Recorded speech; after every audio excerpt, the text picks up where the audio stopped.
Yes, welcome बच्चा party. I hope आप सारे बच्चे जबरदस्त होंगे। इस सेशन के अंदर हम लोग करने वाले हैं आईटीसी का पूरा फास्ट ट्रैक मैराथन रिवीजन। जो बोलना है बोलो। यहाँ पे मैं आपका पूरा आईटीसी खत्म कर दूंगा। जो तकरीबन टाइम लगेगा वो 3 साढ़े 3 घंटे के आसपास लगेगा। एक ही वीडियो के अंदर पूरा का पूरा आईटीसी आपको दे दिया जाएगा। इनपुट टैक्स क्रेडिट ये मैं चार्ट बुक से पढ़ाऊंगा, but again I advise you कि भैया चार्ट खत्म होने के बाद में आपने इसके क्वेश्चन कर लेने हैं, क्योंकि ये चैप्टर कम से कम 6 से 8 मार्क का वेटेज लेके चलता है। कम से कम 6 से 8 मार्क का वेटेज आईटीसी का आपको मिलेगा। ठीक है, चलो भैया। इनपुट टैक्स क्रेडिट नाम से ही समझ में आता है, इनपुट टैक्स जो है उसका आपको क्रेडिट मिलता है। बहुत सारे बच्चे इसके कॉन्सेप्ट से जो बेसिक है उससे ही रूबरू नहीं होते, इसलिए फिर आईटीसी में दिक्कत जाती है। आईटीसी अगर आप कंसेप्चुअली पढ़ो तो बहुत सिंपल चैप्टर है। इसको जबरदस्ती का मतलब भाव दिया जा रहा है। देखो, सिंपल सी बात करते हैं भैया। एक आदमी है, ये एक सप्लायर है, ठीक है। ये सप्लायर ने किसी को गुड्स या सर्विस दिया मिस्टर रामू को, ठीक है। अब मिस्टर रामू ने क्या किया, इसको वैल्यू दिया गुड्स का, प्लस जीएसटी पे कराऊंगा। लेट अस अज्यूम ये वैल्यू ऑफ गुड्स है 1 लाख रुपए और 18,000 रुपए का उस पर जीएसटी लग गया, तो ये है टोटल 1,18,000 रुपए। ठीक है।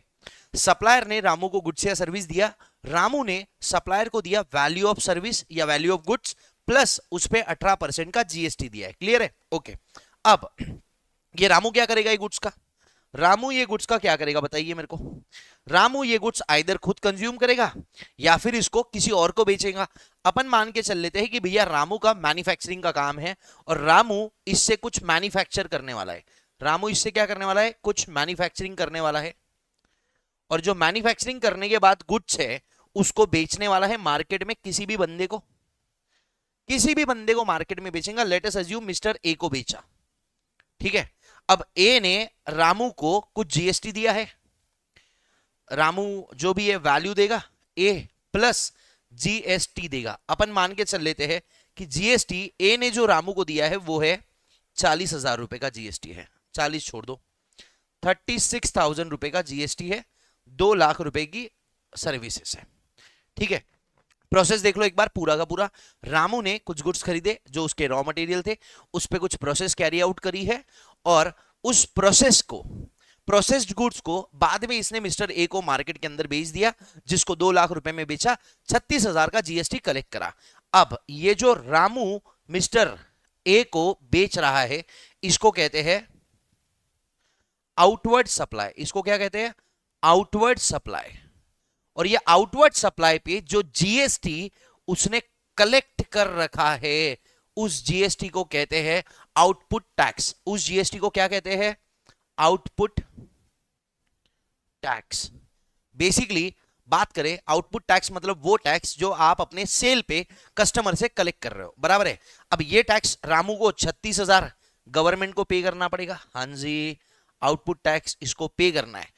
अब रामू गवर्नमेंट को 36,000 पे करने वाला है, बट रामू गवर्नमेंट के पास गया, प्रॉपर ऑफिसर के पास, और उसको क्या बोला, भैया ये जो मैंने बेचा है ना 2 लाख रुपए का, इसके लिए मेरे को 1 लाख रुपए का सामान खरीदना पड़ा और उस 1 लाख पे मैंने मेरे सप्लायर को जीएसटी पे कर दिया है। इस सप्लायर ने तुमको 18,000 मेरे बिहाफ पे जमा कर दिए गए हैं, तो भाई ये 18,000 का मेरे को क्रेडिट दे दो और बचा हुआ 18,000 मैं आपको कैश में पे कर देता हूं।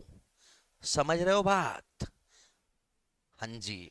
तो ये जो 18,000 था मेरा, ये था इनपुट टैक्स और उसका मेरे को मिला क्रेडिट, इसलिए इसको बोलते हैं इनपुट टैक्स क्रेडिट। एक बार ये पूरी पूरी सीन देख लीजिए।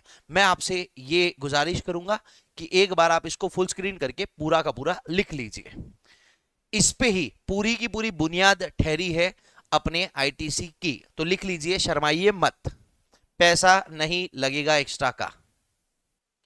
ठीक है, उम्मीद करता हूं आप लोगों ने लिख लिया होगा। नहीं लिखा होगा तो आप नलायक हो 1 नंबर के। चलो भैया देखो, अब क्या क्या डेफिनेशंस की बात आती है, ये कॉन्सेप्ट पढ़ लिया। अब डेफिनेशंस की बात आती है, जो डेफिनेशंस आपको चार्ट बुक में दे रखी होगी।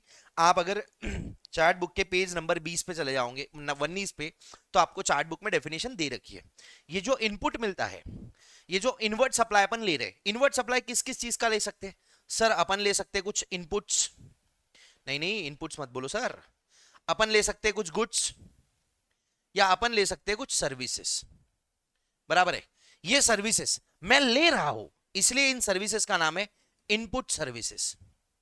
और ये गुड्स मैं ले रहा हूं, अब हो सकता है गुड्स में दो टाइप के गुड्स मैं ले सकता हूं, एक है कैपिटल गुड्स। कैपिटल गुड्स क्या होता है भैया? ऐसे गुड्स जिसको आप अपने बुक्स ऑफ अकाउंट में कैपिटलाइज कर रहे हो, हाँ या ना? हाँ, और इस पे अपन डेप्रिसिएशन चार्ज करेंगे इनकम टैक्स में। इनकम टैक्स अगर याद होगा तो मैंने आपको डेप्रिसिएशन और जीएसटी के आईटीसी का संबंध बताया था, इस पे वापस चर्चा करेंगे थोड़ी देर बाद। और दूसरा, ऐसे कुछ गुड्स है जो कैपिटल गुड्स नहीं है, उसको कैपिटल मतलब कैपिटलाइज नहीं कर रहे बुक्स ऑफ अकाउंट में, फिर क्या कर रहे? कुछ नहीं, बस लिख के रख दे, साल भर में यूज करेंगे, खत्म। जैसे रॉ मटेरियल, क्या रॉ मटेरियल को कोई झंडू बाम कैपिटलाइज करता है? नहीं करता है, फिर क्या करता है?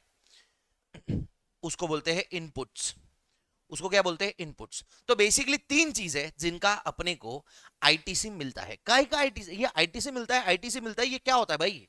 अरे भैया, जो आप खरीद रहे हो उससे कुछ बनाने के लिए या किसी और सर्विस का सप्लाई देने के लिए, आउटवर्ड के लिए समझो, बाहर बाहर आउटगोइंग सर्विसेज या गुड्स के लिए जो अपने को इनकमिंग लग रहा है, इनकमिंग पे हमने जीएसटी पे करा होगा, हाँ, उस इनकमिंग गुड्स या सर्विसेज पे जो हमने जीएसटी पे करा है उसका क्रेडिट हमको मिलता है। क्योंकि देखो सिंपल सी बात है, जब मैंने कोई आउटवर्ड सेल करा, आउटवर्ड सप्लाई करा, तो डिपार्टमेंट उस पे जो मैं जीएसटी कलेक्ट करूंगा, डिपार्टमेंट मेरे को बोलता भैया प्रणव तूने 36,000 का जीएसटी कलेक्ट करा, तू ये हमको लाके दे दे।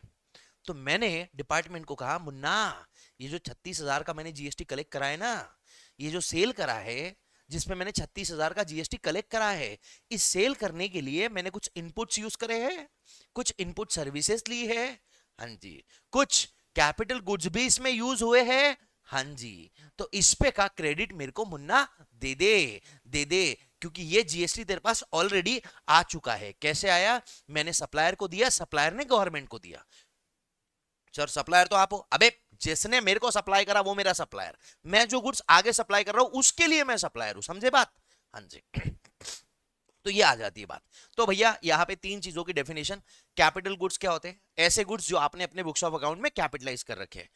इनपुट्स क्या होते हैं? ऐसे गुड्स जो कैपिटल गुड्स नहीं है, वो इनपुट्स है, मतलब जिसको आपने कैपिटलाइज नहीं करा है। इनपुट सर्विसेज मतलब जो सर्विसेज आप ले रहे हो कुछ आउटवर्ड सप्लाई देने के लिए, सिंपल लैंग्वेज में जो सर्विसेज आप ले रहे हो, ठीक है? ओके। अब आईटीसी कौन से चीजों पे मिलता है?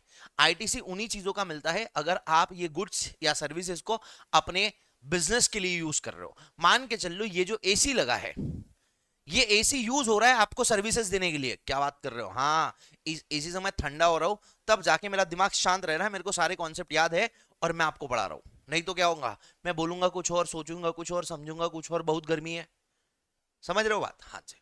तो ये एसी, सर क्या ये एसी पूरा का पूरा हमारे मत्थे मंडोंगे? नहीं भाई, इसका मैं क्रेडिट बुक कर लूंगा और इसको 5 साल तक यूज करना है, इसकी यूजफुल लाइफ 5 साल की डिटरमाइन करी गई है, इस पे चर्चा आगे अपन करेंगे। डन है बात? ओके। देखो भाई क्या क्या डेफिनेशन है। कैपिटल गुड्स मतलब ऐसे गुड्स जो आपने अपने बुक्स ऑफ अकाउंट में कैपिटलाइज करे हैं और इसको अपन बिजनेस के लिए यूज कर रहे हैं। इनपुट्स मतलब कैपिटल गुड्स के अलावा बाकी गुड्स जो आप अपने बिजनेस के लिए यूज कर रहे हो। इनपुट सर्विसेज मतलब एनी सर्विस यूज्ड और intended to be used by supplier in his own business. Input tax मतलब क्या होता है, इसको एकदम सिंपल लैंग्वेज में बता दो। जो हमने परचेस करा है, जो हमने परचेस करा है उस पर का जीएसटी इनपुट टैक्स होता है और उसी का अपने को क्रेडिट मिलता है। अब समझिए एक बात को, जो मैं परचेस कर रहा हूं मतलब कोई सप्लायर है, मैं रेसिपिएंट हूं, हाँ सप्लायर है, मैं रेसिपिएंट हूं, उस पे हो सकता है मैंने फॉरवर्ड चार्ज में भरा है, मैंने सप्लायर को पैसा दिया, सप्लायर ने गवर्नमेंट को दिया। दूसरा केस, मैंने जो आरसीएम के अंदर जो मैंने जीएसटी भर रखा है वो भी मेरे इनवर्ट सप्लाई का है, वो भी मेरा इनपुट टैक्स है। बहुत सारे बच्चे इसमें गलती करते हैं, बोलते हैं सर आरसीएम वाला आपके इनपुट टैक्स में कैसे आएगा, आपने तो डायरेक्टली गवर्नमेंट को दिया था। अरे गवर्नमेंट को सिर्फ आउटपुट टैक्स नहीं देते हैं, मैंने आपको बचपन में भी सिखाया है कि गवर्नमेंट को हम दो टाइप के टैक्सेस देते हैं, एक जो हमारी आउटपुट टैक्स लायबिलिटी है वो, और दूसरा जो हमको आरसीएम में देना है वो भी। मैं आपको इसको एक एग्जाम्पल के मदद से समझाता हूं। देखो भाई, अब ये है सप्लायर, ये हूं मैं प्रणव चांडक। अब मैंने फॉरवर्ड चार्ज मैकेनिज्म वाला लिया सिस्टम, तो मैं सप्लायर को क्या दूंगा, वैल्यू प्लस जीएसटी दूंगा। हाँ जी, ये जो जीएसटी मैंने दे रखा है इसका मैं क्रेडिट बुक कर लूंगा। यस, क्योंकि मैंने यहां पे सर्विस या गुड्स लिए है ना, मैं रेसिपिएंट हूं। Second case, reverse charge mechanism की बात करते हैं। एक सप्लायर है, उसने मेरे को गुड्स या सर्विस दी है, पर मैंने सप्लायर को सिर्फ क्या दिया है, वैल्यू दिया है। क्यों? क्योंकि इस पे का जो जीएसटी है मेरे को डायरेक्टली गवर्नमेंट को देना है, आरसीएम एप्लीकेबल है, आरसीएम एप्लीकेबल है, मेरे को डायरेक्टली गवर्नमेंट को जीएसटी देना है। अब मैंने क्या बोला, भैया ये जो जीएसटी है ना मेरा इनपुट टैक्स नहीं है। काहे को नहीं है इनपुट टैक्स? मैंने इनपुट ही है ना, इनवर्ट सर्विसेज ही है, गुड्स या सर्विस लिया है। सर पर जीएसटी तो तुमने गवर्नमेंट को दिया। ऐसा कुछ नहीं है, नॉर्मल चार्ज हो रिवर्स चार्ज हो, अगर जीएसटी आपके इनपुट सप्लाई पे है या इनवर्ट सप्लाई पे है तो उसका क्रेडिट आपको मिलेगा, वो आपके लिए इनपुट सर्विस या इनपुट गुड्स रहेंगे। Am I clear? हाँ जी। तो इनपुट टैक्स में आरसीएम वाला टैक्स भी आता है अगर आप उसके रेसिपिएंट हो, अगर आपने खरीदा है तो। क्लियर बात है? हाँ, याद रखो। देखो मैंने आपको कुछ गुड्स बेचे, मतलब ये आपका क्या हो गया, इनपुट टैक्स हुआ ना। आपने मेरे को जीएसटी दिया, आप मेरे को दो कि गवर्नमेंट को दो, दिया तो आपने ही है। हाँ, ये जो जीएसटी है, चाहे इस पे फॉरवर्ड चार्ज लग रहा है चाहे इस पे रिवर्स चार्ज लग रहा है, आप इसका क्रेडिट बुक कर पाओगे। समझे बात को? हाँ जी। आरसीएम वाला जो हम जीएसटी गवर्नमेंट को पे करते हैं वो अपना आउटवर्ड टैक्स नहीं है, हमने कोई आउटवर्ड सप्लाई करके वो जीएसटी नहीं लिया किसी से।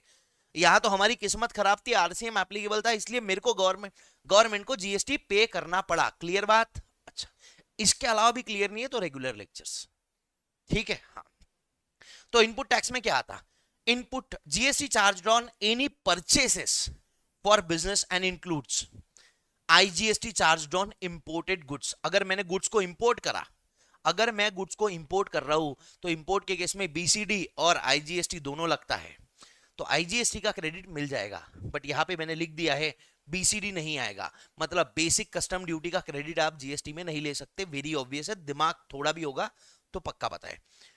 9394 में जो सीजीएसटी एसजीएसटी है उसका क्रेडिट आरसीएम वाला, 5354 आरसीएम वाला आईजीएसटी का, और यूटीजीएसटी अगर कुछ भरा होगा तो वो भी आरसीएम वाला। मतलब बेसिकली ये तीनों पॉइंट्स किसको कवर करता है, आरसीएम को। But but but but but but but does not include tax paid under composition levy. Composition आदमी का आईटीसी के साथ कोई संबंध नहीं है। कंपोजिशन स्कीम वाले का क्या लफड़ा होता है, कंपोजिशन स्कीम वाले का क्या लफड़ा होता है, ये है कंपोजिशन डीलर, ये कंपोजिशन डीलर है, ठीक है? ये जो सप्लाई करता है या ये जो रिसीव करता है, जो रिसीव कर रहा, अरे कोई आदमी, जैसे मान लो मैं कंपोजिशन डीलर हूं, अगर मैं आपको कुछ गुड्स या सर्विसेज सप्लाई कर रहा तो सारा शहर जानता है कि मैं आपसे जीएसटी कलेक्ट नहीं कर सकता। कंपोजिशन डीलर अपने कस्टमर से जीएसटी कलेक्ट नहीं कर सकता, उसको अपने जेब से 1% या 5% का जीएसटी पे करना पड़ता।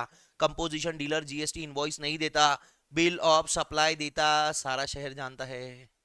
अब मैं कंपोजिशन डीलर हूं, ठीक है? मैंने आपको बेचा, आपको क्रेडिट मिल ही नहीं सकता क्योंकि आपने जीएसटी पे ही नहीं करा। पहली बात क्लियर है। दूसरा, मैंने एक कोई सप्लायर है, ये कौन सा सप्लायर है, ये नॉर्मल वाला है, ये नॉर्मल वाला सप्लायर है, उसने मेरे को गुड्स बेचे। जैसे मान लो मैं कंपोजिशन डीलर हूं और मैंने ये एसी ले रखा है, किससे, नॉर्मल सप्लायर से, तो उसने जो मेरे को एसी बेचा वो आदमी नॉर्मल सप्लायर है, तो वो तो मेरे से जीएसटी कलेक्ट करेगा। हाँ, बट क्योंकि मैं कंपोजिशन डीलर हूं और मैंने सप्लायर को जीएसटी पे करा है, मेरा आईटीसी से कोई वास्ता नहीं है। कंपोजिशन डीलर दिखा, आईटीसी ना लेगा ना, कंपोजिशन डीलर के इनवॉइस पे आईटीसी मिल सकता है क्योंकि कंपोजिशन डीलर कभी जीएसटी कलेक्ट कर ही नहीं सकता। बराबर क्या बात? हाँ जी, कंपोजिशन डीलर आईटीसी का 36 का आंकड़ा है, डन है, but does not include tax paid under composition levy और कंपोजिशन स्कीम। आउटपुट टैक्स मतलब क्या होता है? आउटपुट टैक्स मतलब वो टैक्स जो आपने अपने सेल पे, आउटवर्ड सप्लाई पे कलेक्ट किया है और जो आपको गवर्नमेंट को भरना है। सर गवर्नमेंट को भरना है, सर गवर्नमेंट को एक और टैक्स भरना है, कौन सा, आरसीएम वाला। वो आउटवर्ड सप्लाई पे है क्या, वो सेल पे है क्या, नहीं, वो परचेस पे है। आपने कुछ परचेस करा, बट आपके सर पे मत्थे पे मार दी गई है 9(3) की जिम्मेदारी कि भैया तू ही टैक्स भरेगा। तो लिखा है कि आरसीएम वाला टैक्स आउटवर्ड सप्लाई में नहीं आता, क्योंकि ये इनवर्ड टैक्स में आता है। ठीक है, ओके। अब एक और बात होती है जीरो रेटेड की। जीरो रेटेड में क्या आते हैं, दो, एक्सपोर्ट और एसईजेड। एक्सपोर्ट और एसईजेड जीरो रेटेड में आते हैं।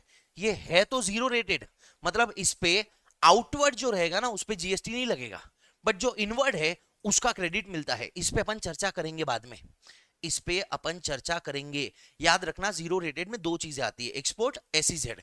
एक्सपोर्ट एसईजेड, एक्सपोर्ट कर रहे हो तो भी उसको जीरो रेटेड सप्लाई माना जाएगा, या फिर आप एसईजेड यूनिट या एसईजेड डेवलपर को सप्लाई कर रहे हो। मैंने एक्सपोर्ट करा, वो जीरो रेटेड है। ठीक है, दूसरा मैंने एसईजेड डेवलपर या एसईजेड यूनिट को सप्लाई करा, वो भी जीरो रेटेड है। अगर मैं एक्सपोर्ट करता हूं ना, तो जो बंदा है उससे मैं जीएसटी कलेक्ट नहीं कर सकता, क्योंकि जो सर्विस रेसिपिएंट है वो इंडिया के बाहर है, एक्सपोर्ट ऑफ सर्विस है, और वो देने वाला है फॉरेन एक्सचेंज। और आप जानते हो कैसी जीभ लपलपाई, गवर्नमेंट क्या बोलती है, फॉरेन एक्सचेंज लेके आ रहा है, yes yes yes yes yes.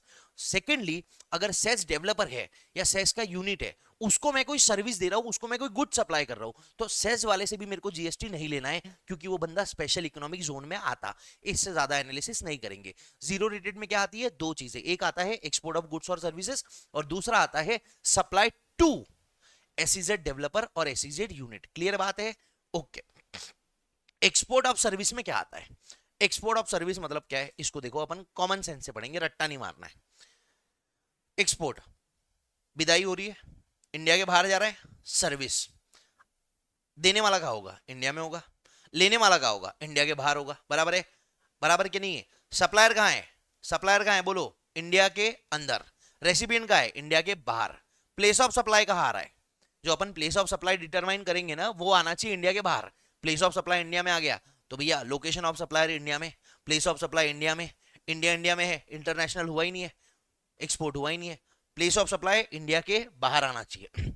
और ये जो सर्विस है इसका पैसा जो है ये फॉरेन एक्सचेंज में आना चाहिए। प्लस याद रखना, एक्सपोर्ट के अंदर अपनी फॉरेन ब्रांच, फॉरेन ब्रांच, आपकी जो फॉरेन ब्रांच है उसको करा तो नहीं आता, अपनी फॉरेन ब्रांच नहीं आती। मतलब मैं इंडिया में हूं, दुबई में मेरी एक ब्रांच है, ठीक है, मैं सप्लायर हो गया। जो रेसिपिएंट है वो कौन है, establishment of distinct person, section 8 explanation 1 के हिसाब से। डिस्टिंक्ट पर्सन की एस्टैब्लिशमेंट मतलब, अरे मेरी ही ब्रांच है इंडिया के बाहर, दुबई में ब्रांच है मेरी, मैं इंडिया में हूं, मैंने अपनी ब्रांच को सर्विस दिया, बोले एक्सपोर्ट ऑफ सर्विस है, वाह वाह वाह वाह वाह वाह, जीएसटी मत लगेगा। पागल है क्या भाई, लगेगा जीएसटी, लगेगा जीएसटी, समझे बात को। तो अगर सप्लायर और recipient are merely establishments of distinct entities या डिस्टिंक्ट पर्सन, तो वो केस में एक्सपोर्ट नहीं रहेगा।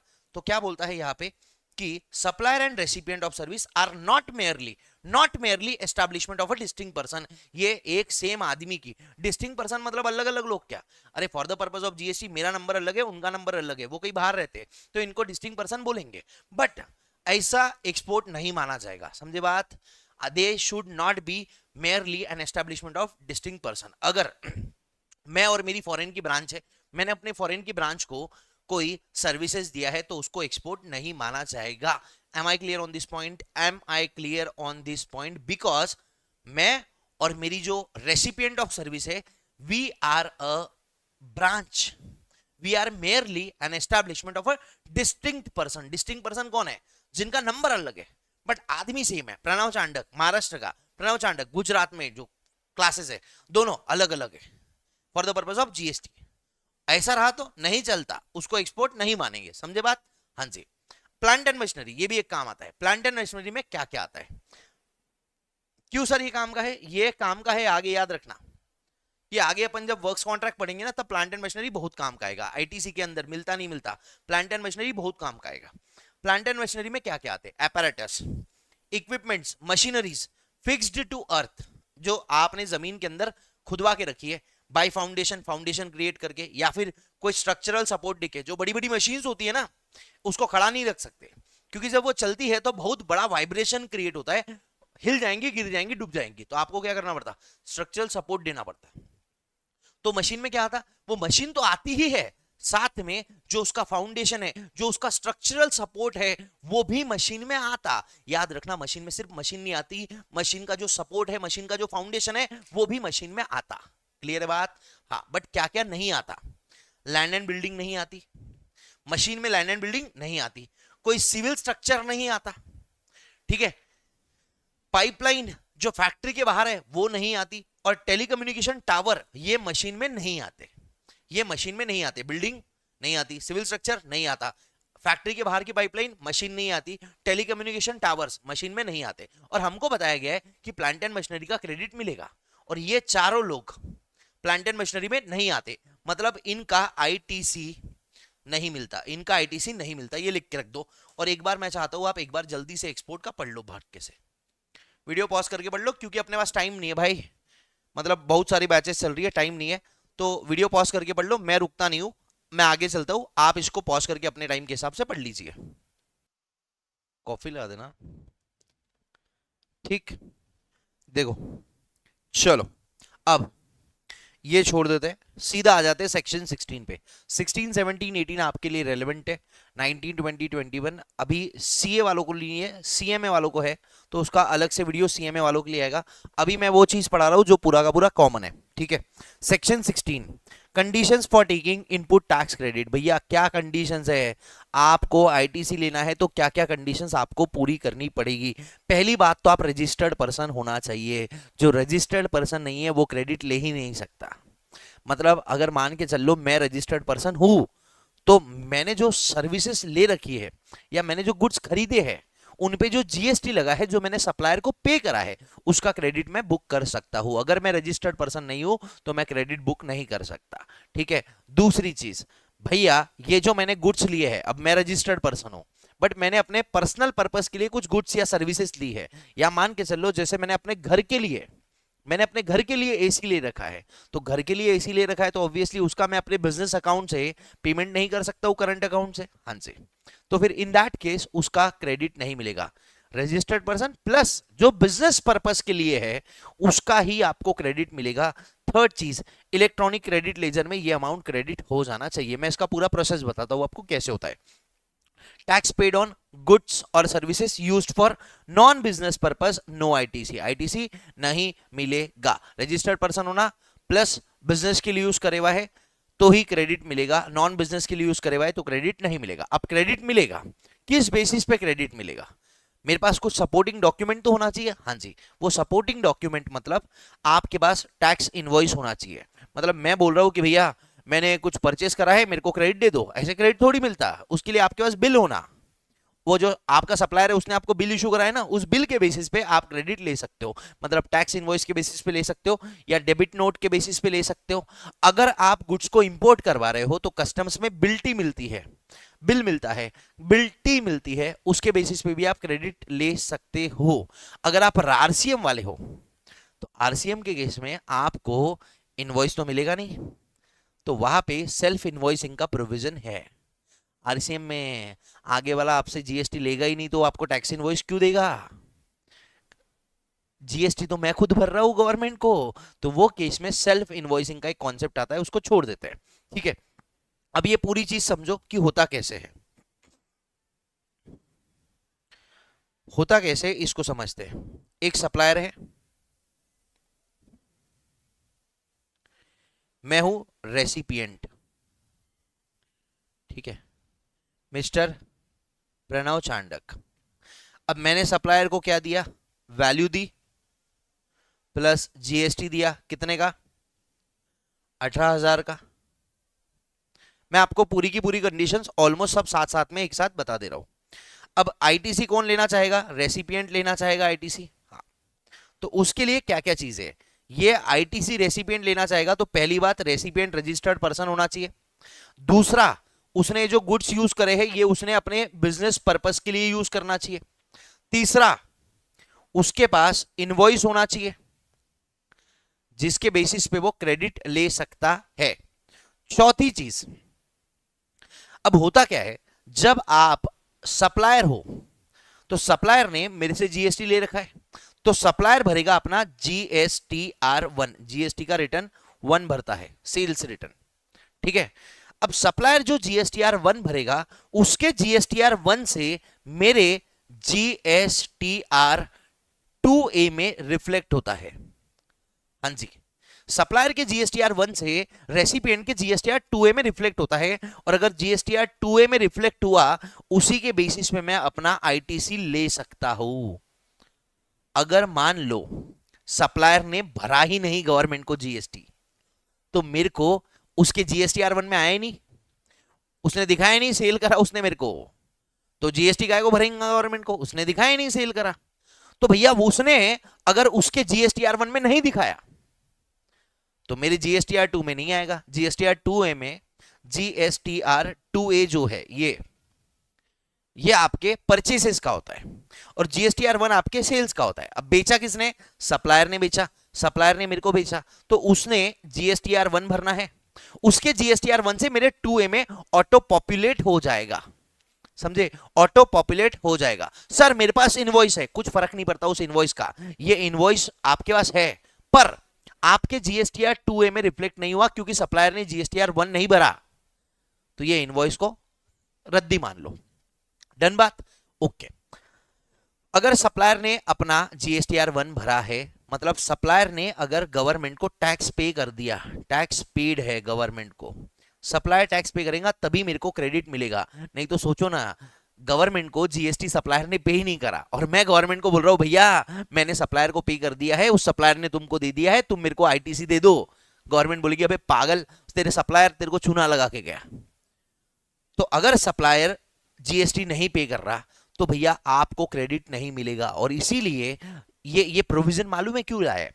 कि ताकि जो सप्लायर लोग हैं वो ईमानदारी से टैक्स पे करें, और अगर सप्लायर लोग गवर्नमेंट को टैक्स पे नहीं करते तो रेसिपिएंट का क्रेडिट ब्लॉक कर दो, क्रेडिट रोक दो। अब एज अ रेसिपिएंट सोचो, एज अ रेसिपिएंट आप किस सप्लायर के पास जाओगे?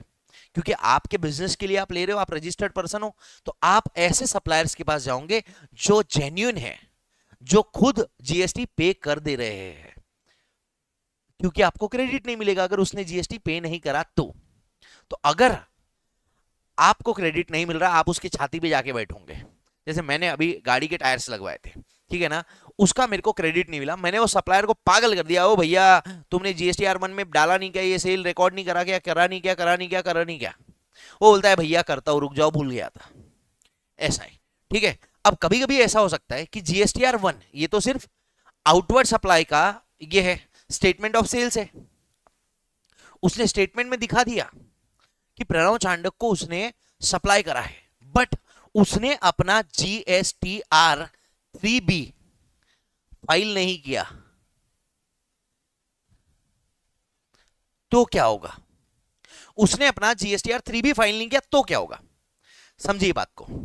GSTR1 भर दिया, उसके 1 के बेसिस पे मेरे 2A में ऑटो पॉपुलेट हो गया, और GSTR1 थोड़ी, इसमें GSTR1 में टैक्स नहीं भरना पड़ता, GSTR1 में अपने को सिर्फ अपना सेल्स का डिटेल्स देना पड़ता है, ठीक है ना। तो GSTR1 में सेल्स की डिटेल्स दे दिया, जो मेरा सप्लायर है उसने बोल दिया कि उसने प्रणव चांडक को बेचा है, उसके GSTR1 से मेरे 2A में ऑटो पॉपुलेट हो गया, मैंने क्रेडिट बुक कर लिया, ठीक है।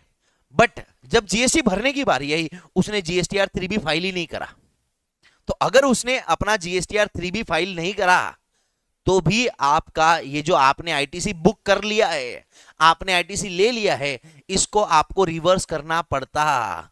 ये बातें हो गई सप्लायर से रिलेटेड। अब रेसिपिएंट को भी कुछ बातें बोल रखी है। रेसिपिएंट को बुलाए भैया तूने अपने सप्लायर को पेमेंट कर देना चाहिए, कितने दिन में? 180 डेज में, 180 दिन में तू पेमेंट कर दे अपने सप्लायर को। मतलब जैसे ही मैंने गुड्स खरीदे, लोग पहले घर पे आने के बाद जैसे ही गुड्स खरीदते ना पहले आईटीसी बुक करवाते, नहाना धोना बाद में, बोले सब पहले तो आईटीसी बुक करेंगे, ठीक है। जैसे ही खरीदा आईटीसी बुक कर लिया, मतलब यार उसके 1 से मेरे 2A में ऑटो पॉपुलेट होके मैंने आईटीसी बुक कर लिया, मेरे पास टाइम कितना है? 180 दिन का। मैंने बोला ठीक है 2 महीने में दे दूंगा। पर मैंने 180 दिन तक पैसा नहीं दिया, पर मैं क्रेडिट ले चुका हूं ऑलरेडी। तो बोलते हैं अगर आपने 180 दिन तक पेमेंट नहीं करा तो आपने जो आईटीसी लिया है उसको आपको रिवर्स करना पड़ेगा, ठीक है। प्लस आपको इसमें इंटरेस्ट भी लगेगा, आपको आईटीसी रिवर्स करना पड़ेगा, प्लस आपको इसमें इंटरेस्ट भी लगेगा। 180 दिन में अगर आपने सप्लायर को पे नहीं करा तो आपको आईटीसी रिवर्स करना पड़ेगा 181 डेज में, प्लस आपको इंटरेस्ट लगेगा। और जब आप पेमेंट कर देते हो, जब आप पेमेंट कर दिया आपने, तो आप आईटीसी को री अवेल कर सकते हो, वापस ले सकते हो। तो सर फिर तो आईटीसी रिवर्स करा, आईटीसी वापस ले लिया, हाँ ये इंटरेस्ट लग जाएगा, पर इंटरेस्ट का आपका नुकसान हो जाएगा, समझे क्या? ठीक है, देखो एक बार फिर से देखते हैं पूरा का पूरा। सप्लायर को क्या बोलते हैं? सप्लायर ने अपनी जीएसटीआर 1 में दिखाना चाहिए, तब जाके मेरे 2A में ऑटो पॉपुलेट होगा और मैं क्रेडिट बुक कर पाऊंगा। उसने 1 में दिखा दिया, बट टैक्स पे करने की बारी है, जीएसटीआर 3B फाइल नहीं करा, तो मैंने जो क्रेडिट ले रखा है उसको मेरे को रिवर्स करना पड़ेगा। फिर जब वो 3B में भर देगा तो मैं उस क्रेडिट को वापस से ले सकता हूँ, ठीक है। सेकेंड चीज, रेसिपिएंट को क्या बोलते हैं कि भैया तू सप्लायर को पेमेंट कर दे 180 दिन के अंदर, क्रेडिट ले ले 180 दिन के अंदर पेमेंट कर दे। अगर तूने 180 दिन के अंदर पेमेंट नहीं करा तो भैया जो तूने क्रेडिट लिया है वो तेरे को रिवर्स करना पड़ेगा। अब मान के चलो आपने 180 दिन में पेमेंट नहीं करा, तो जिस महीने में वो 181 डे आ रहा है उस महीने की टैक्स लायबिलिटी में वो जो भी अमाउंट का आपने क्रेडिट लिया है, जैसे अपने केस में 18,000 का आपने जीएसटी का क्रेडिट ले रखा है, हाँ ये 18,000 प्लस जितने दिन के लिए आपने अवैध तरीके से क्रेडिट ले रखा है उस पे का आपको इंटरेस्ट भरना पड़ेगा, बराबर। फिर जब आपने सप्लायर को पेमेंट कर दिया तब आप 18,000 का क्रेडिट वापस अपने अकाउंट में बुक कर सकते हो, मतलब जो इंटरेस्ट है वो वापस नहीं मिलेगा, वो तो वैसे ही देना पड़ेगा। क्लियर बात है। बट ये जो 180 डेज वाला रूल है ये दो केसेस में एप्लीकेबल नहीं है। पहला, सेक्शन 7(1)(c). 7(1)(c) क्या था? कंसिडरेशन टेस्ट का एक्सेप्शन, सप्लाई विदाउट कंसिडरेशन। यहां सप्लाई है, जीएसटी लग रहा है, पर कंसिडरेशन ही नहीं है। अब जब कंसिडरेशन है ही नहीं तो सप्लायर रेसिपिएंट को पेमेंट क्या करेगा? कद्दू। सप्लायर रेसिपिएंट को पेमेंट क्या करेगा? कद्दू। नहीं, पेमेंट करने की बात आती ही नहीं है क्योंकि यहां पे पेमेंट करना ही नहीं है। 7(1)(c). दूसरा, आरसीएम वाले केसेस में बोलते हैं आपको सप्लायर को वैल्यू ओनली देना है, सिर्फ वैल्यू देना पड़ेगा, क्योंकि आरसीएम वाले केस में सप्लायर को सिर्फ वैल्यू देने का काम है, जीएसटी देना अपने को गवर्नमेंट को है, तो वहां पे भी ये प्रोविजन एप्लीकेबल नहीं होंगी। डन है बात। तीसरा, अगर कोई इंटरेस्ट ऐड हो रखा है तो वो इंटरेस्ट तो बाद में ऐड हुआ था, उस सप्लायर को कैसे देंगे? याद है आपको, वैल्यू ऑफ सप्लाई में सेक्शन 15 कहता था कि भैया अगर आपने किसी थर्ड पार्टी को कोई पेमेंट किया है सप्लायर के बिहाफ पे तो वैल्यू में ऐड हो जाएगा। अब मान लो मैंने सप्लायर को 1 लाख रुपए दिए प्लस 30,000 रुपए मैंने किसी थर्ड पार्टी को दिए सप्लायर के बिहाफ पे, जो सप्लायर ने देने थे मैंने वो थर्ड पार्टी को दिए, तो अब मेरी टोटल वैल्यू कितनी हो गई? 1,30,000। समझिए बात को, मैंने सप्लायर को दिया 1 लाख रुपए, ठीक है, प्लस किसी थर्ड पार्टी को दिया मैंने 30,000 रुपए, और ये 30,000 देना मेरी जिम्मेदारी नहीं थी, सप्लायर की जिम्मेदारी थी, तो ये 30,000 मेरे वैल्यू ऑफ सप्लाई में ऐड हो जाते हैं।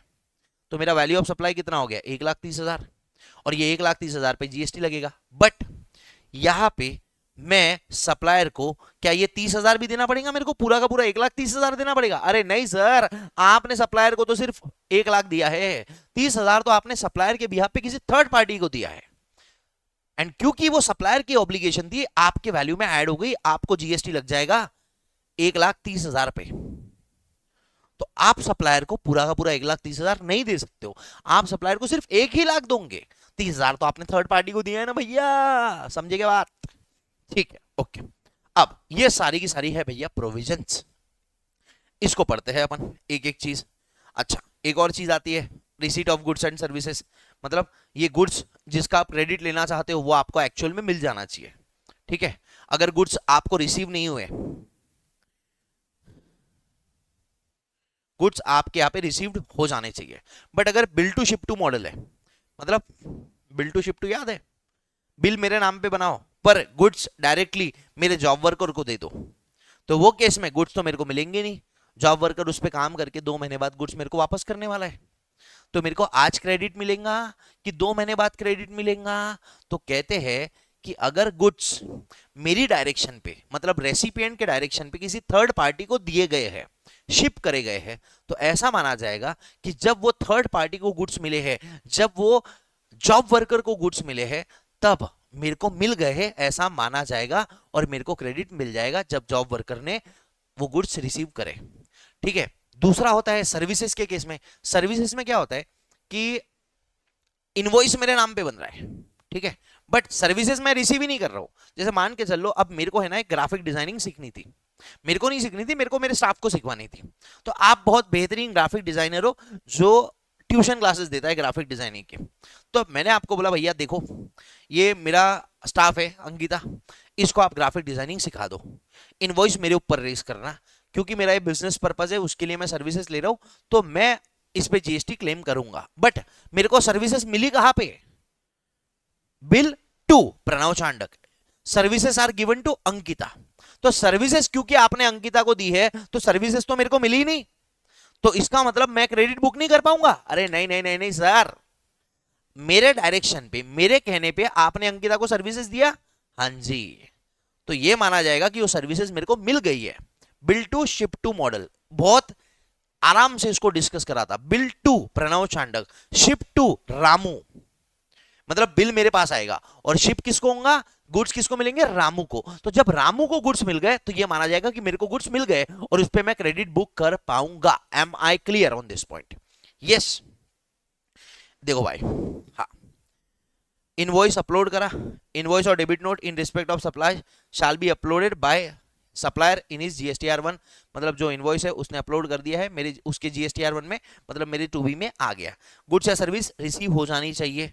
Bill to ship to transaction में बोलते हैं कि भैया अगर ये बायर के डायरेक्शन पे गुड्स किसी थर्ड पार्टी को दिए गए हैं, तो ये माना जाएगा कि भैया जो बायर है, जो रजिस्टर्ड पर्सन है, उसको गुड्स मिल गए और वो क्रेडिट ले सकता है। सेम सर्विसेज में के केस में है, आप ये पढ़ लीजिए, सुन लीजिए, मतलब आप ये पढ़ लीजिए। उसका अगला केस है payment of tax to government. Supplier ने गवर्नमेंट को टैक्स पे करना चाहिए, अगर सप्लायर गवर्नमेंट को टैक्स नहीं पे करेगा तो भैया मेरे को क्रेडिट किस चीज का मिल रहा है फिर? नॉनसेंस। रिटर्न फाइल करना चाहिए मैंने अपना सेक्शन 39 का। पेमेंट टू सप्लायर, भैया ये बात बहुत शानदार है। Person taking ITC shall pay value plus GST to supplier within 180 days from the date of issue of invoice. Invoice आया उसके 180 दिन में मैंने गवर्नमेंट को, सॉरी सप्लायर को, वैल्यू प्लस जीएसटी का पैसा दे देना चाहिए। अदरवाइज अगर नहीं दिया तो क्या होगा? ITC shall be added to recipient's outward tax liability plus interest at the rate of 18% per annum from the date of availing credit till the date of payment। ये है भाई बहुत शानदार बात। देखो क्या हुआ, जिस महीने में 180 दिन खत्म हुए, उस महीने की मेरी आउटपुट टैक्स लाइबिलिटी थी 60,000 प्लस 18,000 का मैंने क्रेडिट ले रखा था। तो ये 18,000 का जो क्रेडिट है ना, ये भी मेरी आउटपुट टैक्स लाइबिलिटी में ऐड हो जाएगा। 60,000 मेरे को देने थे प्लस 18,000 आईटीसी रिवर्सल 78,000 प्लस 18 पे इंटरेस्ट लगेगा। इंटरेस्ट क्या रेट से लगेगा? 18% पर एनम के हिसाब से। यहां पे नंबर ऑफ डेज में रखना है, राउंड ऑफ नहीं करना, मंथली नहीं है, 18% पर एनम।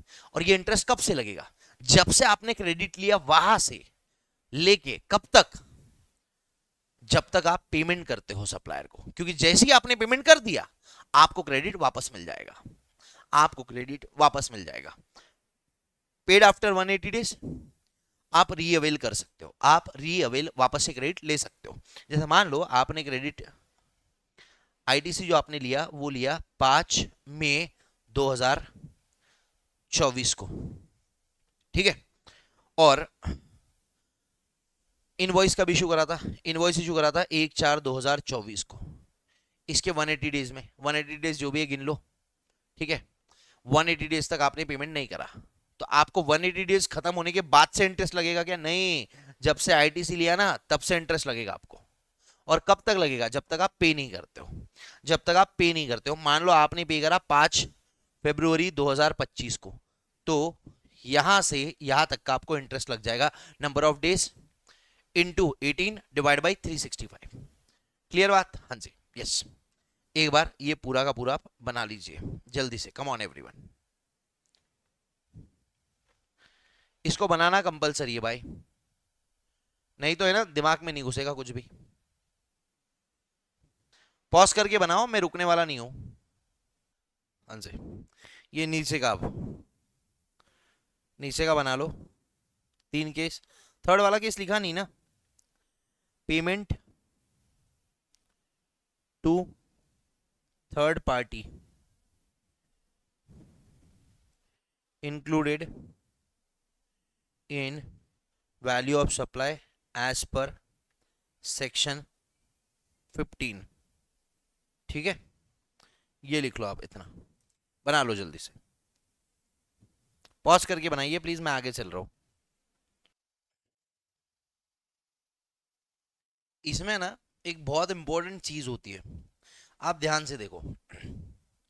यहां पे हम लोग को ये जो लिखा है ना 180 डेज के अंदर, इसमें एक चीज बहुत ध्यान से याद रखना कि जो इंटरेस्ट लगेगा वो 180 डेज खत्म होने के अगले दिन से नहीं लगेगा। इंटरेस्ट कब से लगेगा? जिस दिन से आपने क्रेडिट लिया है। भैया गलत तरीके से लिया ना, उतना टाइम आपने क्रेडिट यूज करा, मतलब उतना कम पैसा पे करा, तो जिस दिन से क्रेडिट अवेल करा है उस दिन से आपको इंटरेस्ट लगेगा। और कब तक लगेगा? जब तक आप पेमेंट करते हो सप्लायर को। पेमेंट सप्लायर को कर दिया, अच्छी बात है, अब भैया आप क्रेडिट ले सकते हो। क्योंकि इसका लॉजिक ये है कि आप अगर सप्लायर को पेमेंट नहीं करोगे तो सप्लायर थोड़ी जीएसटी भर पाएगा, और भर भी रहा है बेचारा तो अपने जेब से भर रहा है, तुम तो गलत कर रहे हो, तुम्हारा क्रेडिट ब्लॉक करेंगे। समझा? हाँ, ये consequences of non payment to supplier दे रखा है कि भैया जो रजिस्टर्ड पर्सन है, अब ये कैसे करना पड़ेगा वो बता रखा है। इसको एक बार देख लेते हैं जल्दी से, प्रोसीजरल पार्ट है, कुछ खास इतना तो है नहीं। जो आपने 180 डेज के अंदर पेमेंट नहीं दिखा, वो आपको अपने जीएसटीआर 2 के अंदर डिटेल्स देनी पड़ेगी कि भैया इसका इसका मैंने पेमेंट नहीं करा है, इतना अमाउंट है मैंने पे नहीं करा है, और इतना आईटीसी है जो मैंने ले रखा है, और इसको मैं आपको वापस दे रहा हूँ। ठीक है, अगर आधा पेमेंट करा है और आधा नहीं करा तो आधे का क्रेडिट आप लो पाओगे, आधे का क्रेडिट आपको रिवर्स करना पड़ेगा। और ये एक्सेप्शन है इस रूल के। आरसीएम वाले पे आप वैल्यू नहीं, जीएसटी नहीं दे पाओगे, सिर्फ वैल्यू दोगे। Dim supply without consideration 7(1)(c), और ये जो लाइबिलिटी है, जो सप्लायर की लाइबिलिटी है, कौन पे कर रहा है? रेसिपिएंट पे कर रहा है। ठीक है, एक मिनट अपन आवाज थोड़ा सा बढ़ा लेते हैं, मैं आवाज थोड़ा बढ़ा रहा हूं। अब अगर आपको लग रहा है कि आवाज ज्यादा बढ़ चुकी है तो आप आवाज को कम कर लेना। ठीक है, चलो भाई, okay. Documents required for claiming ITC, कौन से डॉक्यूमेंट्स के बेसिस पे आप आईटीसी क्लेम कर सकते हो? ठीक है, इसके अंदर एक मिनट, ठीक है, इसके अंदर लिखा है invoice issued by supplier. Revised invoice के बेसिस पे क्लेम कर सकते हो। रिवाइज्ड इनवॉइस कब इशू करते हैं? जब आदमी रजिस्ट्रेशन पहले हो जाता है और बाद में वो डेट ऑफ रजिस्ट्रेशन, पुराना रजिस्ट्रेशन ग्रांट करा है। अगर आपने 30 डेज के अंदर रजिस्ट्रेशन के लिए अप्लाई करा तो जिस दिन से आप लायबल हुए उस दिन से आप रजिस्टर्ड पर्सन माने जाते हो, वहां से लेके तो जब तक आपको रजिस्ट्रेशन नंबर एक्चुअली मिलता नहीं है उतने टाइम में जो आपने सप्लाई करे हैं वो करते तो नॉर्मल पर्सन जैसे हो, बट आपको रजिस्ट्रेशन पहले मिलने की वजह से आप रजिस्टर्ड पर्सन हो जाते हो, तो उसके लिए आपको रिवाइज्ड इनवॉइस इशू करना पड़ेगा। ये अपन इनवॉइस के चैप्टर्स में देखेंगे। ठीक है, उसके बाद आरसीएम वाला invoice issued by self invoice कहते हैं इसको, डेबिट नोट के बेसिस पे, और बिल ऑफ एंट्री कस्टम्स के हैक में बिल्टी बोलते हैं इसको। ठीक है, अब यहाँ पे एक बात बोल रखी है कि भाई देखो, इनवॉइस के अंदर है ना बहुत सारी क्राइटेरियाज होती है कि भैया ये चीज होनी चाहिए, ये चीज होनी चाहिए, अमुक होना चाहिए, डेट होना चाहिए, ढिमका होना चाहिए, फलाना होना चाहिए। इनवॉइस के अंदर इनवॉइस कैसे देना है, इनवॉइस का फॉर्मेट नहीं बताया हुआ है, बट इनवॉइस के कंटेंट बता रखे हैं। आगे के चैप्टर्स में अपन पढ़ेंगे, आप लोगों ने पढ़ रखे होंगे एक बार पहले। तो इनवॉइस के कंटेंट्स होते हैं कि इनवॉइस में ये होना, वो होना, वो होना, वो होना। अब क्या हुआ कि जो जिससे मैंने गुड्स लिए उसने मेरे को इनवॉइस तो दिया, बट उस इनवॉइस में डेट में थोड़ी सी गलती हो गई, डेट में गलती हो गई, या लेट्स से कि किसी भी एक पर्टिकुलर चीज में मिसिंग था, क्लरिकल एरर हो गया, और इस क्लरिकल एरर की वजह से इनवॉइस गलत हो गया। और इनवॉइस गलत हो गया तो भैया मेरा क्रेडिट रोक लिया, ये बोल के कि भाई तुम्हारा जो इनवॉइस है जिसके बेसिस पे तुम क्रेडिट ले रहे हो, ये तो भैया इसके अंदर गलती है, तुमको क्रेडिट नहीं मिलेगा। मतलब पागल है, मेरी थोड़ी गलती है, वो क्लर्क की गलती है जिसने बिल बनाया। तो अगर क्लरिकल मिस्टेक है इनवॉइस के अंदर तो आपका आईटीसी डिनाई नहीं किया जा सकता। ITC can not be denied due to certain clerical mistake in the invoice by the supplier. ITC का जो इनवॉइस है उसकी मिनिमम रिक्वायरमेंट है कि भैया ये 5 चीज रही, बाकी कुछ भी ना रहो तो आपको क्रेडिट मिल जाएगा। पहला, टैक्स कितना चार्ज करा है, पहला जीएसटी कितना लगा है, दूसरा वैल्यू ऑफ सप्लाई होना चाहिए, तीसरा जीएसटी नंबर होना चाहिए किसका, सप्लायर एंड रेसिपिएंट का, चौथा चीज होनी चाहिए उसमें प्लेस ऑफ सप्लाई, और पांचवा होना चाहिए डिस्क्रिप्शन, क्लासिफिकेशन। ठीक है, ये 5 चीजें अगर बराबर है, डेट गलत है 19-20 है, चल जाएगा, कोई दिक्कत नहीं है, ये 5 चीजें अगर बराबर है तो आपको आईटीसी मिल जाएगा। इन 5 चीजों के अलावा किसी चीज में अगर दिक्कत है, गलती है, कुछ गड़बड़ कर रखी है, तो वो केस में आपका आईटीसी डिनाई नहीं किया जा सकता just because of some clerical mistake. Clear है बात? यस। उसके बाद कुछ इंपॉर्टेंट पॉइंट्स हैं, छोटे छोटे हैं, ध्यान से देख लो एक बार। गुड्स इन लॉट्स, लॉट्स में आपको गुड्स मिले, एक इनवॉइस एक है, आपने 10,000 क्वांटिटी का ऑर्डर दिया था, उसने पहले आपको दिए 5,000, फिर आपको दिए 3,000 और बाद में बचे हुए आपको दिए 2,000। तो आप तो ये पूरे 10,000 पे जो जीएसटी लगे हुआ है, सेम इनवॉइस, एक ही इनवॉइस बने हुआ है, बट ये जो गुड्स आए ये इंस्टॉलमेंट्स में आए, लॉट्स में आए। तो भैया जब लास्ट लॉट आपको मिलेगा ना, तब आप पूरे का आईटीसी क्लेम कर सकते हो। लास्ट लॉट या लास्ट इंस्टॉलमेंट जो आपको मिलेंगी तब आप आईटीसी क्लेम कर सकते हो। सेकंड क्या पॉइंट बोलता है, फ्रॉड है भैया, फ्रॉड है। फ्रॉड के केस में आपको कोई भी आईटीसी नहीं मिलेगा। फ्रॉड का केस कैसे होता है, देखो क्या हुआ, सप्लायर है, सप्लायर से मैंने, प्रणव चांडक ने कुछ गुड्स खरीदे और आगे मैंने गुड्स बेचे, आगे मैंने गुड्स बेचे, और ये गुड्स मैंने बेच के कितने में बेचे, 10 लाख में बेचे। इस पे 1.80 का लैक्स का जीएसटी ले लिया और गवर्नमेंट को नहीं पे किया, नॉट पेड, कच्चे में दिखा दिया मैंने। ठीक है, गवर्नमेंट को पे नहीं किया या फ्रॉड करा, किसी भी तरीके का फ्रॉड करा। बाद में मैं पकड़ा गया तो मेरे को, गवर्नमेंट को 1,80,000 प्लस जो मेरे को फाइन वाइन लग रही है, लेट फीस वगैरह जो भी सारा लग रहा है, ये गवर्नमेंट को पे करना है। अब मैंने ये जो गुड्स 10 लाख के आगे वाले को बेचे थे, उसके लिए ऑब्वियसली मैंने कुछ इनपुट या इनपुट सर्विसेज या कैपिटल गुड्स लिए होंगे जिसमें मेरे को जीएसटी लगा होगा। हाँ जी। अब जब मैं आउटवर्ड सप्लाई ही नहीं, सेल ही नहीं दिखा रहा हूं, जब मैं सेल ही नहीं दिखा रहा हूं तो मैं परचेज क्यों दिखाऊंगा? अगर बिना सेल दिखाए परचेज दिखाओगे तो आपको पूछेंगे ना, भैया आपने इतना परचेज कर रखा है, इसको बेचा कहा, आपके स्टॉक में तो ये है नहीं। तो आप क्या करोगे, आप परचेज भी नहीं दिखाओगे, बट आप बाद में पकड़े गए, ये आपका सेल जो है ये पकड़ा गया, आपको अब 1,80,000 की आउटवर्ड टैक्स लाइबिलिटी भरनी है।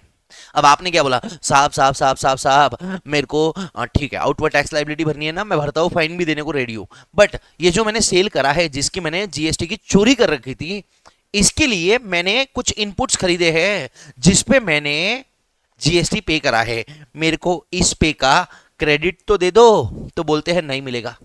ये सेम इनकम टैक्स वाली बात हुई, ये सेम इनकम टैक्स वाली बात हुई कि अगर पकड़े गए तो टैक्स लगेगा, और उस इनकम को अर्न करने के लिए जो खर्चे आपने करे हैं उसका डिडक्शन भी नहीं मिलेगा।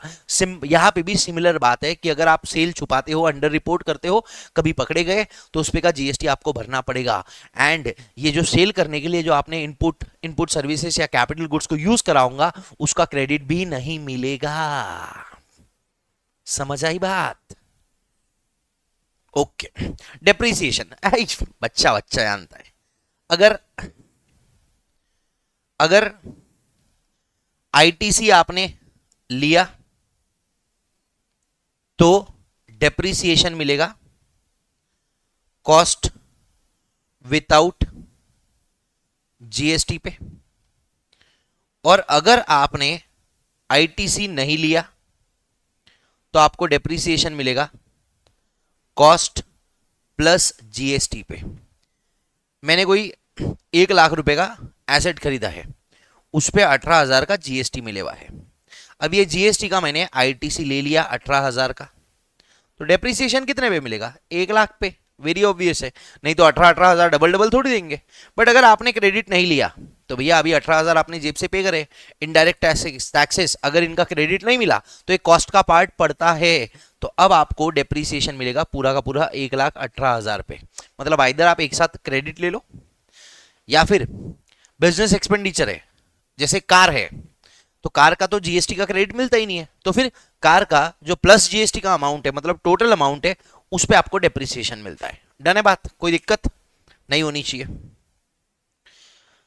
नॉर्मल लॉस, अगर कोई नॉर्मल लॉस हुआ तो उस पे का आईटीसी मिलता है, बट अगर एबनॉर्मल लॉस हुआ तो जितना एबनॉर्मल लॉस है उस पे का आईटीसी नहीं मिलता। मैं आपको बताता हूं कैसे। मैंने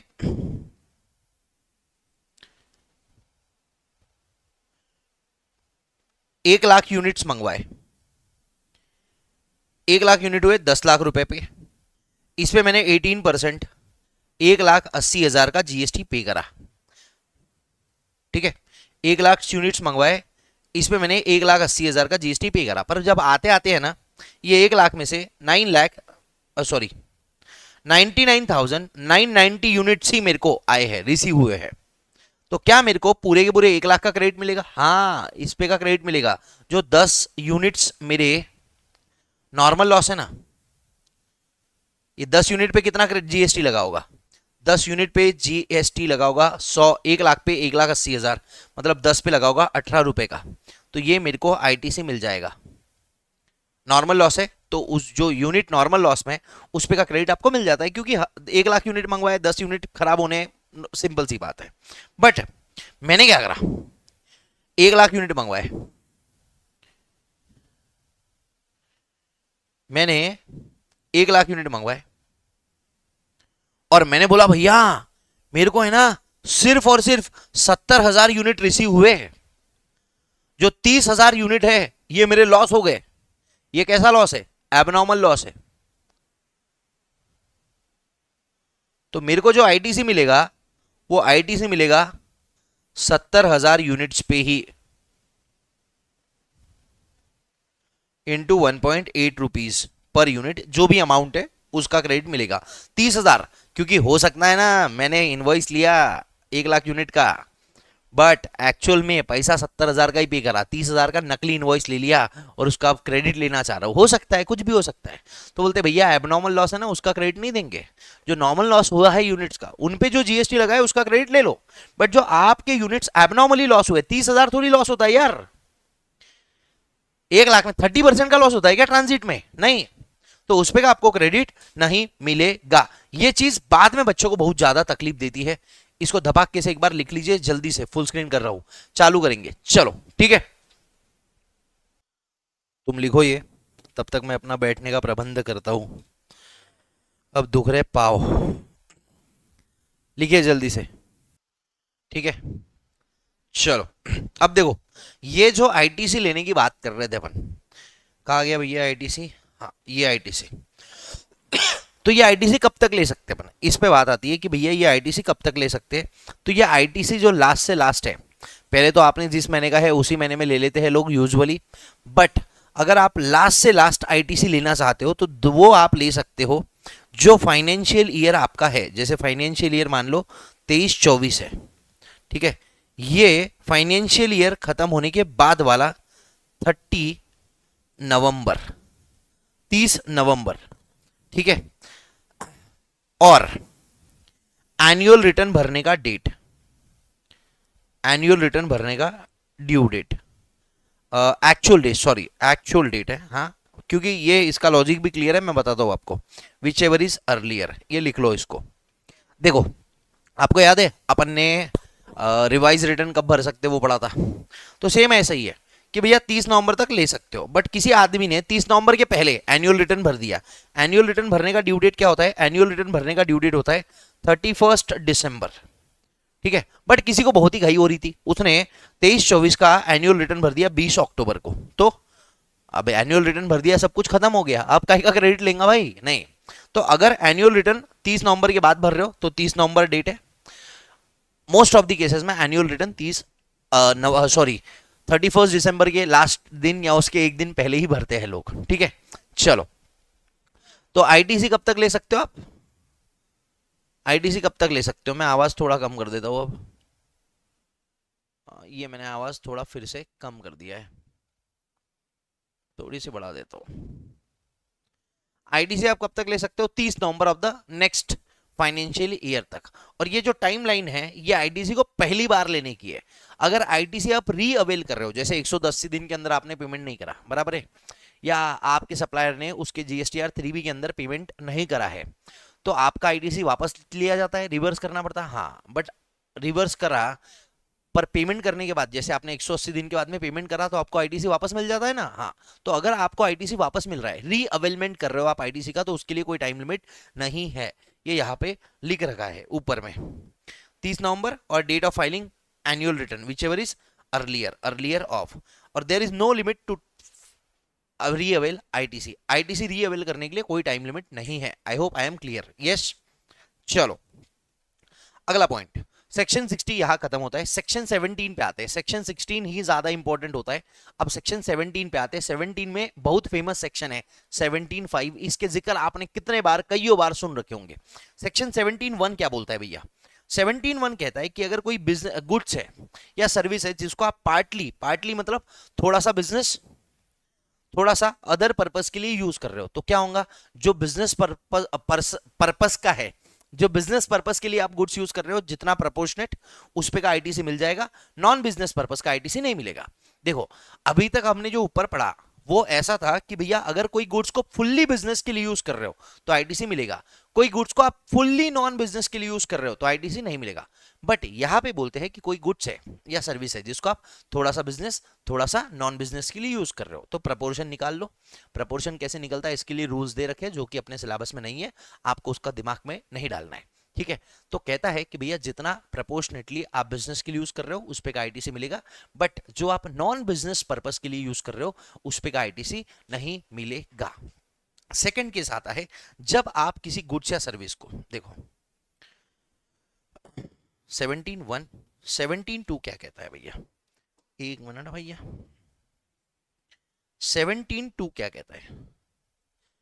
17(2) कहता है कि अगर आप गुड्स से taxable as well as exempt supply कर रहे हो, भैया जब आप गुड्स, जो आप गुड्स खरीद रहे हो ना, वो गुड्स यूज हो रहे टैक्सेबल सप्लाई करने के लिए, मतलब गवर्नमेंट को यहां से जीएसटी आएगा।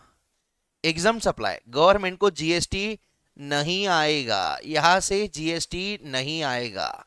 और एक तीसरी कैटेगरी आती है zero rated supply. Zero rated supply में क्या आता है भैया?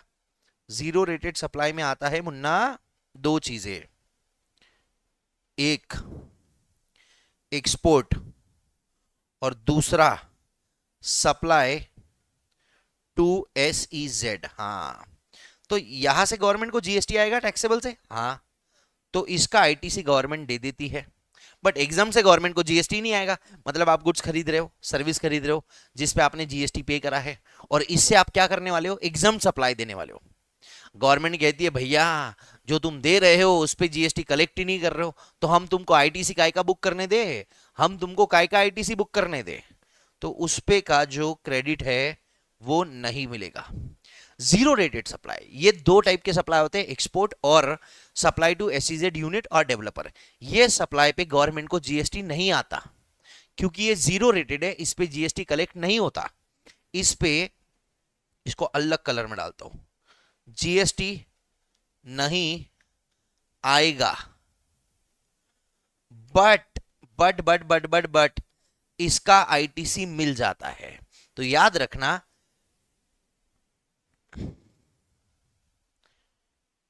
क्या याद रखना सर?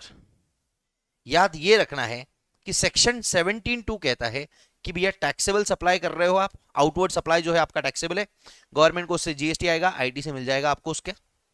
उसका मतलब इसके, ये टैक्सेबल सप्लाई करने के लिए जो भी आपने इनवर्ड सप्लाई लिए है उस पे का जो जीएसटी है उसका क्रेडिट मिलेगा। अगर आपका आउटवर्ड सप्लाई एग्जम्प्ट है तो आपने जो इनपुट टैक्सेस पे कर रखे हैं उसका आपको क्रेडिट नहीं मिलेगा।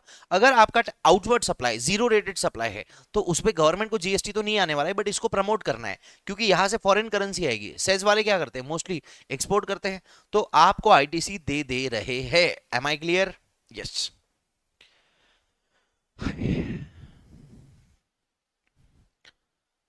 गुड्स और service used partly for making taxable including zero rated supply and partly for exempt supply.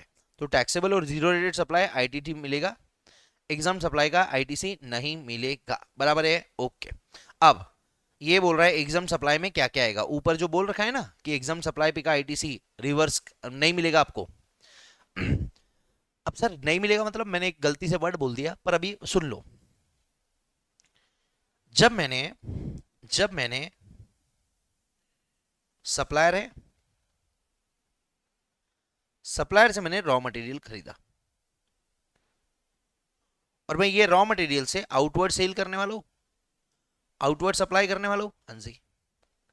अब जब मैंने रॉ मटेरियल खरीदा, एक तो हो सकता है मेरे को पता है कि मैं इससे एग्जम्प्टेड आउटवर्ड सप्लाई करने वाला हूं, तो पहला ऑप्शन क्या है, डू नॉट टेक आईटीसी, मैं इस पे का आईटीसी लू ही ना। और अगर कभी कभी ऐसा हो सकता है मेरे को पता ही नहीं है कि ये एग्जाम के लिए यूज होने वाला है या ये टैक्सेबल के लिए यूज होने वाला है, तो सेकंड ऑप्शन क्या है, आईटीसी बुक कर लो, बट बाद में क्या करना पड़ेगा अपने को, इसको रिवर्स कर लो, बाद में रिवर्स कर लो, पहले ले लो बाद में वापस दे दो, ये बोल के अरे मुझे तो पता ही नहीं था कि मैं एग्जाम में यूज करने वाला हूं, ओ माय गॉड मुझसे गलती होगी, मुझे माफ कर दो, मैंने आईटीसी लिया, ये लो आपका आईटीसी वापस, समझा, ओके। तो सर ये जो एग्जाम सप्लाई है इसमें क्या क्या आता, शाल इंक्लूड, इस पे का आईटीसी आपको रिवर्स करना पड़ता, आरसीएम वाले सप्लाई, ट्रांजैक्शन इन सिक्योरिटीज ये बताए, sale of land and sale of building subject to para 5, मतलब कंस्ट्रक्शन वाला सर्विस है तो वहां पे जीएसटी लगता है, तो आईटीसी रिवर्स नहीं करना पड़ेगा। उसके बाद में बोल रहे हैं कि भैया जो निगेटिव लिस्टेड सर्विसेज वगैरह है उस पे का भी आपको आईटीसी वापस करना पड़ता। ये चीज को इतना कोई ज्यादा 17.3 को याद रखने की जरूरत नहीं है। 17.4 क्या बोलता है, 17.4 ये बैंक्स, एनबीएफसीज या फाइनेंशियल इंस्टीट्यूशंस के लिए। 17.4 का आप बनाना मेरे साथ साथ बनाओ जल्दी जल्दी, ठीक है, क्योंकि भैया इससे इतना ये इतना पूरा का पूरा मैं रेगुलर में पढ़ाता हूँ, बस वहां पे थोड़ी स्पीड कम रहती है, ठीक है। 17.4 क्या बोलता है, कहां गया भैया, बैंक, फाइनेंशियल इंस्टीट्यूशन या एनबीएफसीज, ठीक है, इनके लिए है सेक्शन 17.4, ठीक है। इनको दो ऑप्शन है, ये जो बैंक, फाइनेंशियल इंस्टीट्यूशन और एनबीएफसीज है ना, ये टैक्सेबल भी सप्लाई करते हैं कुछ, इनकी कुछ सर्विसेज, ये obviously bank, financial institution, NBFCs क्या देती है, सर्विसेज देती है, इनकी कुछ सर्विसेज एग्जम्प्ट होती है, कुछ सर्विसेज टैक्सेबल होती है, ठीक है ना, कुछ सर्विसेज एग्जम्प्ट होती है, कुछ सर्विसेज टैक्सेबल होती है। तो इनके लिए दो ऑप्शन है, एक ऑप्शन वन क्या है, फॉलो 17.2 सेक्शन को फॉलो करो, मतलब जो इनकी टैक्सेबल सर्विसेज है उस पे आईटीसी लो, जो इनकी एग्जाम सप्लाई है उस पे आईटीसी मत लो। अरे बाप रे, मतलब टैक्सेबल और एग्जाम को बाइफरकेट करना पड़ेगा, सेग्रीगेट करना पड़ेगा, लफड़ा। या दूसरा, इस रूल का नाम क्या है, या दूसरा एक और ऑप्शन है इनके पास, ऑप्शन टू क्या बोलता है, ऑप्शन टू बोलता है फॉलो रूल 38। ऑप्शन टू क्या बोलता है, रूल 38 को फॉलो करो। रूल 38 क्या बोलता है भैया, रूल 38 बोलता है एक चीज, रूल 38 कहता है भैया इनको कि भैया जो आपके, रुको एक मिनट इसको मैं लिखवाता हूं, जगह नहीं मिलेगी ना अपने को इधर, ये यहां पे आ गया, ठीक है। रूल 38 कहता है, कहा गया रूल 38, रूल 38 कहता है कि भैया पहली चीज जो आपको याद रखनी है वो ये है कि आपने जो नॉन बिजनेस के लिए लिया है, नॉन बिजनेस के लिए जो लिया है उसका आईटीसी आपको नहीं मिलेगा। सेकंड चीज, आपने जो नॉन बिजनेस एंड सेक्शन 17.5 में वो सारे क्रेडिट्स है जिस पे का वो सारे आइटम्स है जिन पे आपको आईटीसी मिलता ही नहीं है, इस पे ब्लॉक्ड है, तो इनका आपको आईटीसी नहीं मिलेगा। नॉन बिजनेस 17.5 ब्लॉक्ड है, इस पे का आईटीसी भूल जाओ, खत्म कर दो। इसके अलावा जो अदर आइटम्स है, अदर्स, तो अदर्स में 3 कैटेगरी दे रखी है। एक ब्रांच वालों के लिए जो आपने सेम दिया है, उस पे 100% आपको मिल जाएगा। बी, नहीं एक मिनट नोट लिखो यहाँ पे, बी अदर्स का 50% मिलेगा और बाकी लैप्स हो जाएगा। ब्रांच का 100%, अदर्स का 50% और बाकी लैप्स हो जाएगा।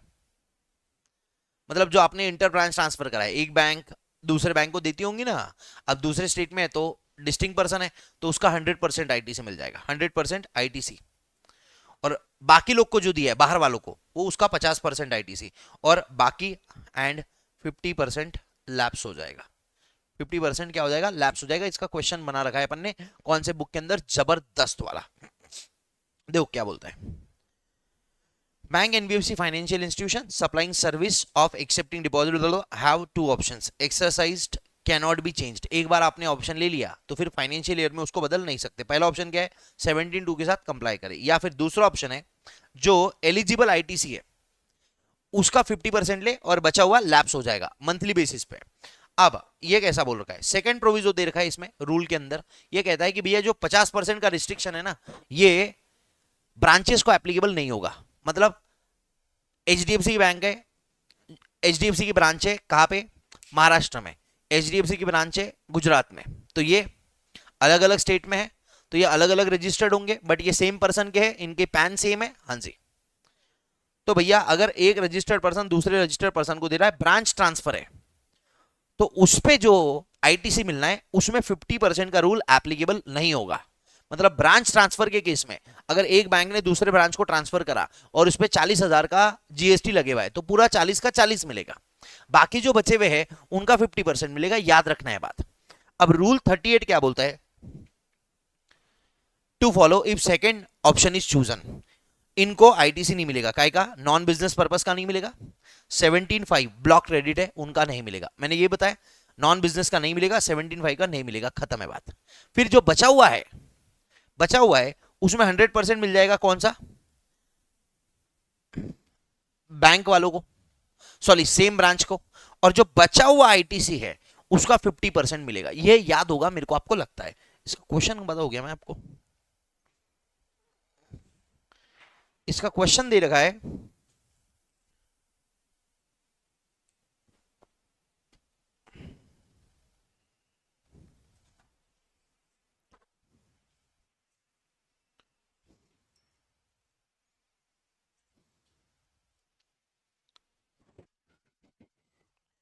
पेज नंबर 70 के ऊपर सीक्यू नंबर 6, ठीक है।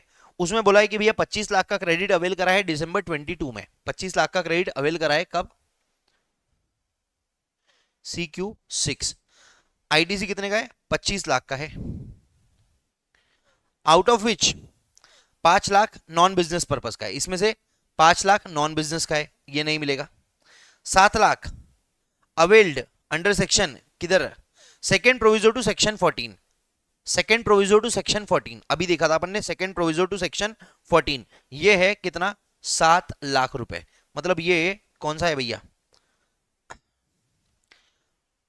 25, 5 और 7 नॉन बिजनेस का नहीं मिलेगा। जो 7 लाख है ये कौन सा है, ब्रांच वाला है, इसका मिल जाएगा 100%, मतलब 7 लाख मिल जाएगा। अब बचा हुआ कितना है, 25 में 5 गए 7 रहे, 13 रहे, 13 लाख, 13 लाख का 50%, 6.5 लाख रुपए मिल जाएगा, और बचा हुआ 6.5 लाख खत्म हो जाएगा। टोटल क्रेडिट मिलेगा 13,50,000।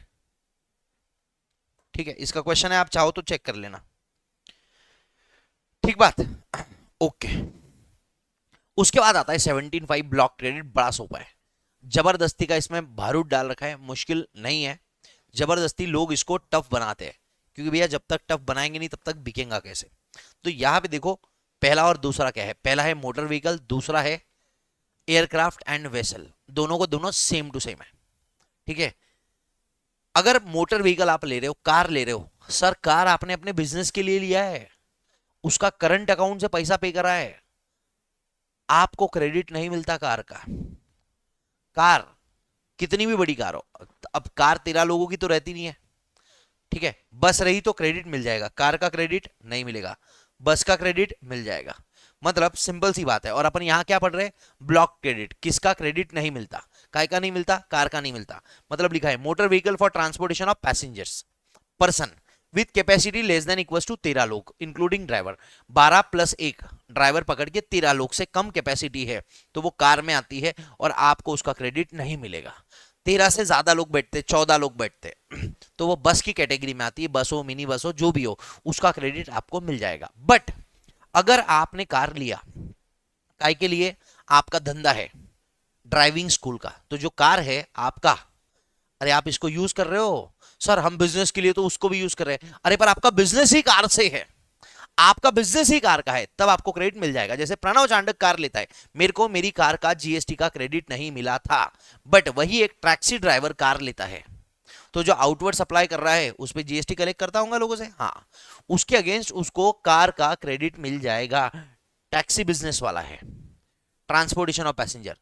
सेकंड, शोरूम वाले कंपनी से गाड़ी लेते, उनको कंपनी जीएसटी लगाती होंगी, शोरूम वाले हमको बेच रहे, वो हमसे जीएसटी कलेक्ट कर रहे, कंपनी से जो जीएसटी उन्होंने कंपनी को भरे हुआ है उसका क्रेडिट वो बुक कर लेंगे। हाँ जी, सेल के लिए लग रहा है तो मिल जाएगा। और तीसरा, ड्राइविंग स्कूल वाले लोग, उनको कार का क्रेडिट मिलता है, याद रखना ये STD को मिलता है, सेल्स, ट्रांसपोर्ट, और तीसरा ड्राइविंग वाले, इनको क्रेडिट मिलता है। STD को ITC मिलेगा, STD सेल्स या फिर ट्रांसपोर्टेशन या फिर ड्राइविंग स्कूल वालों को मिलता है। यहां लिखा है motor vehicle for transportation of passenger with seating capacity greater than 13, ITC मिलता है। ITC on any other vehicle used for any other purpose, कोई दूसरी व्हीकल है, ट्रांसपोर्टेशन ऑफ पर्सन के लिए नहीं है, मतलब ट्रक है, डिपर है, टिप्पर है, बम्पर है, ये सारे लोग ट्रांसपोर्टेशन ऑफ गुड्स के लिए है, जीएसटी मिलेगा। ट्रांसपोर्टेशन ऑफ गुड्स के लिए जीएसटी काय का नहीं मिलता, ट्रांसपोर्टेशन ऑफ पैसेंजर 13 लोगों से कम की कैपेसिटी या 13 लोगों की कैपेसिटी कार का नहीं मिलता, ट्रक का मिलेगा, बम्पर का मिलेगा, डिप्पर का मिलेगा, टिप्पर का मिलेगा, सबका मिलेगा, जेसीबी का भी मिलेगा। ठीक है ना, ओके, ये लिखा है। मतलब कार का नहीं मिलता, बस का मिलता है। कार का किसको मिलता है, 3 लोग को मिलता है, सेल के जो बिजनेस में जो कार ये खरीद के बेचने वाला है, दूसरा जो कार को यूज कर रहा है टैक्सी के बिजनेस के लिए, मतलब कार में लोगों को बैठा के लेके जा रहा है, तीसरा कार खरीदी है ड्राइविंग स्कूल वाले ने और वो वहां से लोगों को ड्राइविंग इंपार्ट कर रहा है तो उसको भी मिल जाएगा। डन बात। एयरक्राफ्ट एंड वेसल, सेम ऊपर के जैसा कि भैया एयरक्राफ्ट एंड वेसल का नहीं मिलता, खत्म है, नहीं मिलता। बट अगर एसटीडी के बिजनेस में तो मिलेगा, सेल के बिजनेस, एयरक्राफ्ट खरीदा आगे बेचने के लिए मिलेगा क्रेडिट, जो खरीदा है उस पर जो जीएसटी पे करा है उसका क्रेडिट मिलेगा, क्योंकि जो बेच रहा हूं, जो मैं कार से एयरक्राफ्ट बेच रहा हूं या वेसल बेच रहा हूं तो मैं लोगों से जीएसटी कलेक्ट करूंगा। ट्रांसपोर्टेशन ऑफ पैसेंजर्स और गुड्स के बिजनेस में, मतलब एयरक्राफ्ट आपने लिया, लोगों को हवाई जहाज में ले जा रहे हो या कुरियर एजेंसी चला रहे हो आप, ठीक है, एयर कार्गो, तो उसमें जीएसटी मिल जाएगा। या फिर ड्राइविंग सिखा रहे हो, अब एयरक्राफ्ट में ड्राइविंग नहीं सिखाते ना, तो ड्राइविंग नहीं बोलते एयरक्राफ्ट में फ्लाइंग बोलते हैं। और वेसल में पानी में तैरना सिखा रहे हो क्या, नहीं, तैरना नहीं बोलते उसको बोलते हैं नेविगेशन सिखाना। ठीक है, तो एस टी और डी वालों को मिल जाएगा, यहाँ पे भी ड्राइविंग ही बोल देते हैं।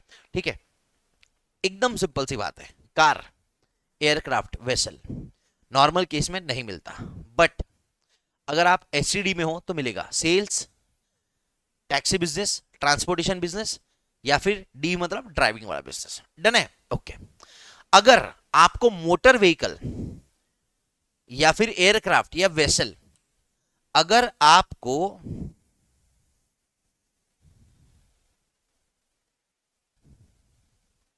मोटर व्हीकल, एयरक्राफ्ट या वेसल, अगर इनका आईटीसी मिला है तो इनसे रिलेटेड खर्चों का, रिलेटेड आइटम्स का भी आईटीसी मिलेगा।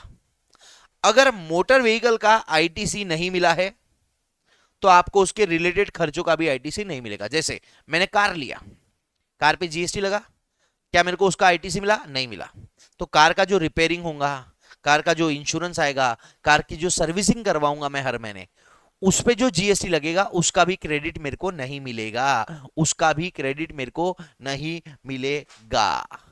बट जो टैक्सी वाला आदमी है उसने टैक्सी बिजनेस के लिए लिया, ट्रांसपोर्टेशन ऑफ पैसेंजर्स या ट्रांसपोर्टेशन ऑफ गुड्स के लिए लेते हो ट्रक का, तो उसका क्रेडिट मिल जाता है। हाँ, उसका क्रेडिट मिला ना, तो उसके रिपेयरिंग के जो खर्चे हैं उस पे जो जीएसटी लगा है उसका क्रेडिट मिलेगा, उसके इंश्योरेंस का जो जीएसटी लगा है उसका क्रेडिट मिलेगा, तीसरा उसका रिपेयर से उसका क्रेडिट मिलेगा जीएसटी। ठीक है, समझे? मतलब अपने को देखना है मोटर व्हीकल आईटीसी मिला था क्या। अगर मोटर व्हीकल का आईटीसी मिला है तो उससे रिलेटेड जो खर्चे उनका भी आईटीसी अपने को मिलेगा। क्लियर है? क्लियर है बात? पढ़ो भैया, ये पूरा पढ़ लो, यहां पे पूरा का पूरा वही दे रखा है। ठीक है, फिर इंश्योरेंस, सर्विसिंग, रिपेयर और मेंटेनेंस ब्लॉक्ड कब? अगर मोटर व्हीकल है जिसकी कैपेसिटी 13 से कम है तो उसका क्रेडिट नहीं मिलता, तो उसके इंश्योरेंस, सर्विस, रिपेयर, मेंटेनेंस का भी नहीं मिलेगा, वेसल एयरक्राफ्ट का भी नहीं मिलता। बट अलाउड कब? आईटीसी अलाउड है तो भैया उसके सर्विसेज का भी क्रेडिट मिल जाएगा। या फिर सेकेंड वाला, such services when received by a taxable person engaged in the manufacturing of motor vehicle, vessel और aircraft। जो मैन्युफैक्चरर है उसने गाड़ी के इंश्योरेंस लिए। मैन्युफैक्चरर कौन से इंश्योरेंस लेता है? जैसे मैंने अगर 1000 गाड़ियां बनाई तो जो 1000 गाड़ियां मेरे पास पड़ी है मैं उनका इंश्योरेंस ले रहा हूं, मेरे को उसका क्रेडिट मिल जाएगा। या फिर दूसरा, इंश्योरेंस कंपनी है जो लोगों को इंश्योरेंस की सर्विसेज सप्लाई करती है, उनको भी गाड़ी के इंश्योरेंस का क्रेडिट मिलेगा। मतलब गाड़ी का क्रेडिट नहीं मिलेगा उनको, गाड़ी का क्रेडिट इंश्योरेंस कंपनी को कैसे मिल सकता? झंडू बामो तुम। ठीक है, ये किया मोटर्स है। ठीक है, इन्होंने आपको राजा नाम के बच्चे को गाड़ी बेचा। राजा नाम का एक बड़ा बिजनेसमैन है, रजिस्टर्ड पर्सन है, इसको गाड़ी बेचा तो राजा को जीएसटी राजा देगा, तो राजा को जीएसटी का जो आईटीसी है वो नहीं मिलेगा। अब राजा ने ऑब्वियसली इंश्योरेंस लिया होगा, तो राजा को जो इंश्योरेंस है, जो रिपेयर्स है, जो मेंटेनेंस है, उस पे का जो जीएसटी है उसका भी क्रेडिट नहीं मिलेगा। अब किया मोटर्स वाले ने राजा को इंश्योरेंस बेचा, ठीक है, उस पे किया मोटर्स वाले को कुछ लगा ही नहीं है। किया मोटर्स को इंश्योरेंस का क्रेडिट मिलने की बात ही नहीं है, उसका आउटवर्ड सप्लाई है। क्रेडिट कब मिलता? इनवर्ड सप्लाई पे। अब क्या हुआ, जब मैंने, मेरे पास गाड़ी है किया की, किया सेल्टोस।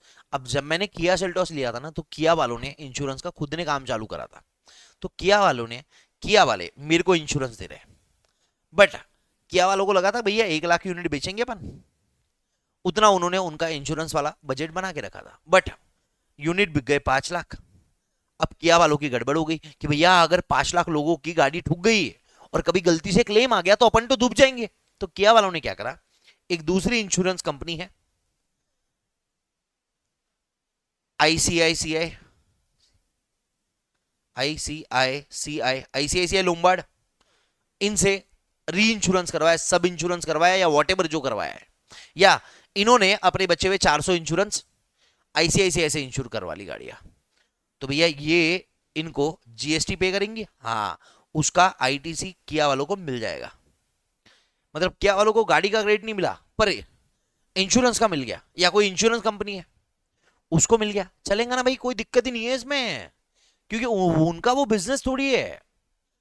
उनको आउटवर्ड पे क्रेडिट लगेगा, मिलेगा ही नहीं सर, जीएसटी नहीं। आप समझ रहे हो बात को? अगर किया वाले राजा को बेच रहे हैं तो किया वालों को कार का क्रेडिट मिलने का संभावना ही नहीं है, उनका आउटवर्ड है, उनका सेल है, तो कार का क्रेडिट तो किया वालों को मिलेगा ही नहीं, उनका आउटवर्ड है। बट किया वाले इंश्योरेंस की सर्विस ले रहे किसी आईसीआईसीआई लोम्बार्ड से, ठीक है, या फिर गाड़ी और ठुक गई, किया में रिपेयर नहीं हो रही है, किया ने Hyundai वालों के पास भेजा, what ever it the case में भी, तो Hyundai वाले इनको जीएसटी लगा के देंगे, हाँ, तो किया वालों को उसका क्रेडिट मिल जाएगा। मैन्युफैक्चर है उसको क्रेडिट मिल जाता है। या फिर in supply of insurance services, insurance company है उसको भी क्रेडिट मिल जाएगा, री इंश्योरेंस करवाया उसने उसको क्रेडिट मिल जाएगा।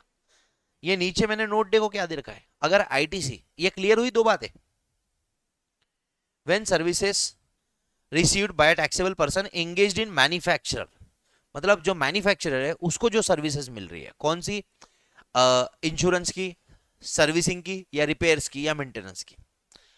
कभी कभी मैन्युफैक्चरर हर जगह नहीं हो सकता, उसने बोल दिया भैया आपको कि भैया गाड़ी यहाँ लेके चल जाओ, ये नजदीकी शोरूम है, वहां से आप ठीक करवा लो, उसका पैसा हम दे देंगे। तो हुआ क्या, आपकी गाड़ी तो वारंटी में थी, पर मैं समझाता हूं, ये आपने किया से गाड़ी खरीदी, ये गाड़ी आपकी वारंटी में थी, मैंने गाड़ी खरीदी, ठीक है, मेरी गाड़ी वारंटी में थी, मेरी गाड़ी वारंटी में थी, अब मेरा एक्सीडेंट हो गया, ठीक है, मेरा एक्सीडेंट हो गया, और जहां मेरा एक्सीडेंट हुआ ना, वहां से नजदीकी जो किया का शोरूम था वो था 150 किलोमीटर दूर। अब मैंने किया वालों को फोन करा, मैंने बोला भैया गाड़ी खराब हो गई है, उसको रिपेयर करके दो वारंटी में। तो बोले सर लेके आ जाओ। मैंने बोला गाड़ी को हाथ में तो ला नहीं सकता और टोइंग करने की फैसिलिटी नहीं है। तो वहां पे बाजू में एक सर्विस सेंटर था। किया वालों ने बोला कि XYZ ऑटोमोबाइल्स नाम से एक सर्विस सेंटर है बाजू में, आप वहां पे अपनी गाड़ी लेके चले जाओ। मैं वहां पे गाड़ी लेके गया, इस आदमी ने मेरी गाड़ी ठीक कर दी, मैं अपना खुशी खुशी घर चले गया। है पैसे, मैंने बोला पैसे काहे के भाई, सर्विस उसने XYZ वाले ने मेरे को नहीं दिया, उसने किया वालों को दिया, जिसके लिए किया वालों पे उसने क्या करा होगा, GST इनवॉइस रेज कराऊंगा। जैसे 10,000 की सर्विस हो गई प्लस 18%, 1,800 रुपए का GST लिया होगा उसने किया वालों से। हाँ, तो रिपेयर मेंटेनेंस की सर्विस मैन्युफैक्चरर ले रहा है। हाँ, तो मैन्युफैक्चरर को मिल जाएगा। ये मैंने आपको जीता जागता एग्जांपल दे दिया, ठीक है। इंश्योरेंस कंपनी कब ले सकती है, जब इंश्योरेंस कंपनी ने गाड़ियों को इंश्योरेंस बांट दिए, लोगों को 5 लाख गाड़ियों को बांट दिया। इंश्योरेंस कंपनी की औकात थी 1 लाख की, तो उनने 4 लाख के और दूसरे से री इंश्योरेंस करवाया। तो भैया हो गया खत्म विषय, ठीक है ना, हो गया विषय खत्म। री इंश्योरेंस नहीं बोलते यार इसको, इसका कोई और एक वर्ड है। मतलब मैंने 500 लोग का इंश्योरेंस कर रखा है, बट मेरी कैपेसिटी 100 की है, तो मैंने क्या करा, 400 के इंश्योरेंस और खरीद लिया। मतलब अगर 400 लोग के एक्स्ट्रा के कैपेसिटी, एक्स्ट्रा जो मेरी कैपेसिटी के ऊपर का है, अगर आपका कोई क्लेम आ गया, आप 200 नंबर में आते हो, आपका क्लेम आ गया, तो मैं अपने जेब से दे ही नहीं पाऊंगा, क्योंकि मेरी औकात कितनी है, 100 लोगों को अकोमोडेट करने की। तो भैया मैंने 400 का ले रखा है, तो आप अगर 200 नंबर के हो, आपका क्लेम आया, तो मैं क्या करूंगा, मैं आपका क्लेम उधर से लूंगा, आपको दूंगा, सिंपल ऐसा इसको। तो ऐसी अगर इंश्योरेंस कंपनी किसी और से इंश्योरेंस लेती है, तो उसको भी उसका क्रेडिट मिल जाएगा। बस लंबा हो गया बहुत, ठीक है। Club, fitness centre, travel benefits, घूमने फिरने ले जा रहे हो, जिम में जा रहे हो, क्लब में जाने जगा रहे हो, बोले नाचो नाचो नाचो नाचो, हाँ, तो इसका ITC नहीं मिलता। बट हाँ, अगर कोई स्टैट्यूटरी ऑब्लिगेशन है, लॉ बोलता है कि भैया आपको अपने लोगों के वो मोटा नहीं होने देना चाहिए, ऐसा हेल्दी रखना चाहिए, तो वो केस में लॉ बोल रखा है कि भैया आपको जिम बनाना ही पड़ेगा, या आपको अपने एम्प्लॉयज को जिम में डालना ही पड़ेगा। अगर लॉ बोलता है तो वो केस में आपको उसका क्रेडिट मिल जाएगा। जिम पे GST लगता है ना, उसका क्रेडिट की बात कर रहे हैं। खाना, food beverage, outdoor catering, health services, life insurance, health insurance, beauty treatment, plastic surgery, leasing, renting और हायरिंग ऑफ मोटर व्हीकल जिसपे ITC ब्लॉक्ड है, इन पे का क्रेडिट नहीं मिलता। खाना, हेल्थ और गाड़ी, इस पे का ITC नहीं मिलता। बट 2 केसेस में मिलता है, 2 केसेस में मिलता है। पहला, लॉ, लॉ बोले कि लाइफ इंश्योरेंस निकालना ही है तो निकालना पड़ेगा। लॉ बोले सबको स्मार्ट दिखना ही चाहिए, सारी लड़कियां सुंदर दिखे आपके ऑफिस की, तो दिखना ही पड़ेगा। लॉ बोल दिया कभी कि सबका प्लास्टिक सर्जरी करवा दो, मोदी जी बना सकते, कुछ भी कर सकते। लॉ बोले, मोदी जी ने बोला कि भैया प्लास्टिक सर्जरी सबकी करवाओ, तो प्लास्टिक सर्जरी पे जो GST लगेगा उसका क्रेडिट मिल जाएगा, ठीक है। आपने कोई रेंट पे दिया मोटर व्हीकल, एयरक्राफ्ट या वेसल को, जिसपे ITC नहीं मिलता, तो उसकी जो लीजिंग सर्विसेज है, अब वो गाड़ी पे ही ITC नहीं मिलता, तो उसको लीज पे दिया है, उस पे जो GST कलेक्ट करेगा उसका भी ITC नहीं मिलेगा। क्लियर बात है। 2 ही केस में ITC मिलता है, अगर लॉ बोलता है लीगल ऑब्लिगेशन है या स्टैट्यूटरी ऑब्लिगेशन है, या second same line of business में हो आप। क्या लाइन ऑफ बिजनेस में हो, सेम लाइन ऑफ बिजनेस के अंदर हो आप। मैं बता दूं आपको कैसे। देखो यहां पे क्या बोल रखा है, यहां पे बोल रखा है लाइफ या हेल्थ इंश्योरेंस। अगर मैं अपने एम्प्लॉयज का हेल्थ इंश्योरेंस लेता हूं, तो मेरे को उसका हेल्थ इंश्योरेंस का प्रीमियम रहेगा जिसपे GST लगेगा, तो मेरे को उसका क्रेडिट नहीं मिलेगा। बट अगर मैं इंश्योरेंस कंपनी हूं, अगर मैं इंश्योरेंस कंपनी हूं, इंश्योरेंस कंपनी हूं, मैंने 5,000 लोगों का पॉलिसी बना लिया, पर अगेन मेरी औकात कितनी थी, 1000 की थी, तो मैंने क्या कर लिया, दूसरी इंश्योरेंस कंपनी से 4000 लोगों का पॉलिसी खरीद लिया। अब मैंने इंश्योरेंस कंपनी कौन सी, ये और बहुत बड़ी वाली इंश्योरेंस कंपनी है, मैं छोटी सी हूं, छोटी इंश्योरेंस कंपनी। अब मैंने क्या करा, मेरे 5000 लोग हो गए भाई, पॉलिसी दे दिया, बांट दिया, मेरे सब एजेंट लोगों ने भेज दिया। अब मैं इनको प्रीमियम पे करूंगा, बड़ी इंश्योरेंस कंपनी को, हाँ, तो बड़ी इंश्योरेंस कंपनी को मैं अगर इंश्योरेंस प्रीमियम पे कर रहा हूं तो उस पे ये कंपनी मेरे से जीएसटी लेंगी, हाँ, इस जीएसटी का मैं क्रेडिट बुक कर सकता हूं। नॉर्मली तो नहीं कर सकते आप, आपने अगर इंश्योरेंस ले रखा है तो उसका क्रेडिट आप बुक नहीं कर सकते, बट अगर सेम लाइन ऑफ बिजनेस में इंश्योरेंस कंपनी किसी और से इंश्योरेंस ले रही है तो मिलेगा। इससे सिंपल एग्जांपल बताता हूं, देखो मैंने क्या करा, अपने ऑफिस में पीसीए में पार्टी थी, तो मैंने बोला भैया केटरर्स मंगवाते हैं, तो भैया हमने केटरर्स मंगवाए, केटरर्स ने हमसे कितने रुपए लिए, 1000 रुपए पर थाली, इनटू हमने 100 बच्चों को बुलाया था, 1 लाख रुपए का बिल हुआ, प्लस मान लो 18% जीएसटी लिया, तो 18,000 का जीएसटी लिया। अब मैंने प्रणव चांडक ने केटरिंग वाले को 18,000 रुपए का जीएसटी पे करा, क्या ये मेरा इनवर्ट सप्लाई था, हाँ हाँ हमने केटरिंग का सप्लाई लिया है, लिया है, लिया है, लिया है, लिया है, तो क्या मेरे को इस पे आईटी से मिलेगा, नहीं मिलेगा। But on the other and क्या हुआ, जो अपना मुन्ना है, मुन्ना बोलता है सर शादी करेंगे, शादी, और शादी करेंगे धूमधाम से। बोला भाई ठीक है, कितने लोग बुलाएंगे, बोले 5000 लोग बुलाएंगे। बोला अच्छा, बोले हाँ 5000 लोग बुलाएंगे।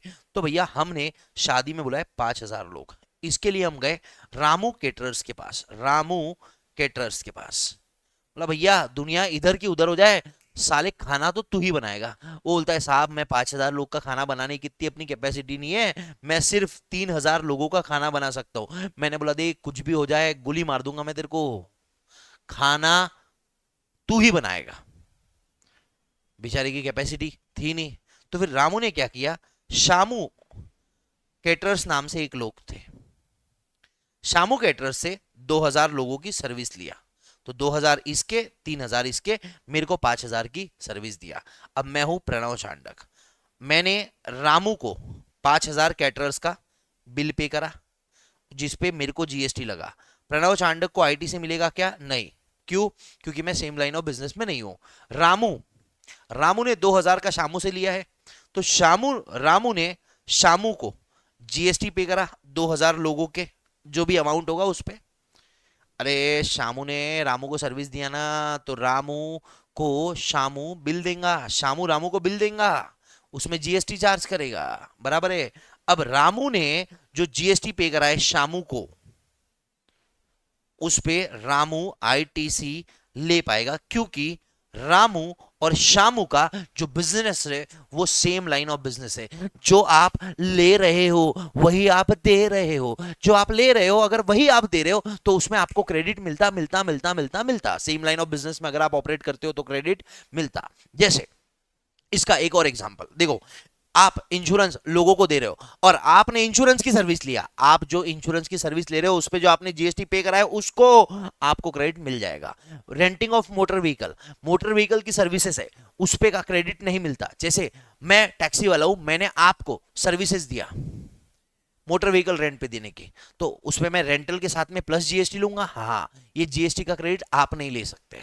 बट क्या हो गया, आप क्या थी शादी, आज मेरे यार की शादी है, आप क्या थी शादी, आपने क्या बोला सर 1000 टैक्सी लगेंगे। मैंने बोला भाई गरीब आदमी हूं मैं, 1000 टैक्सी है नहीं मेरे पास, 600 ही टैक्सी है। तो बोले सर आप जहां से अरेंज करना है करवाओ, 1000 टैक्सी शादी के सामने खड़ी हो ना, नहीं आई ना, बोले आपकी तंगड़ी तोड़ देंगे। बोला क्या बात कर रहे हो, ठीक है। फिर मैंने क्या करा, मैंने किसी और से टैक्सी की सर्विसेज लिया, 400 टैक्सी तू दे, उसने मेरे को बिल दिया, मैंने उसको जीएसटी दिया, ये जो जीएसटी मैंने उसको दिया उसका क्रेडिट मैं ले सकता हूं क्योंकि मैं सेम लाइन ऑफ बिजनेस में हूं। मैं क्या दे रहा हूं, टैक्सी की सर्विस, मैं क्या ले रहा हूं, टैक्सी की सर्विस, जो मैं दे रहा हूं वो मैं ले रहा हूं, जो मैं दे रहा हूं वो मैं ले रहा हूं, जो मैं दे रहा हूं वो मैं ले रहा हूं, same line of business, credit मिल जाएगा।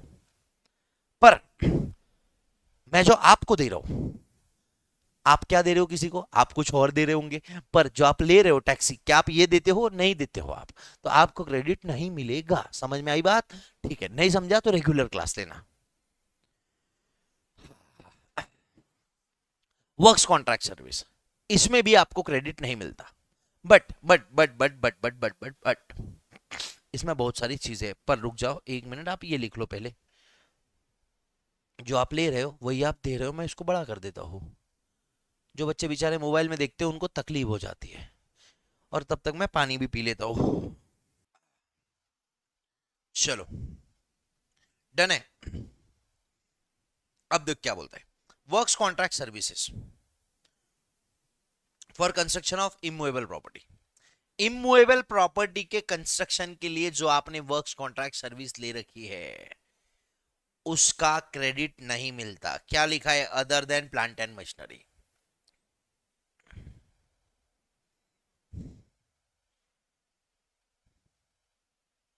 Works contract services immovable property,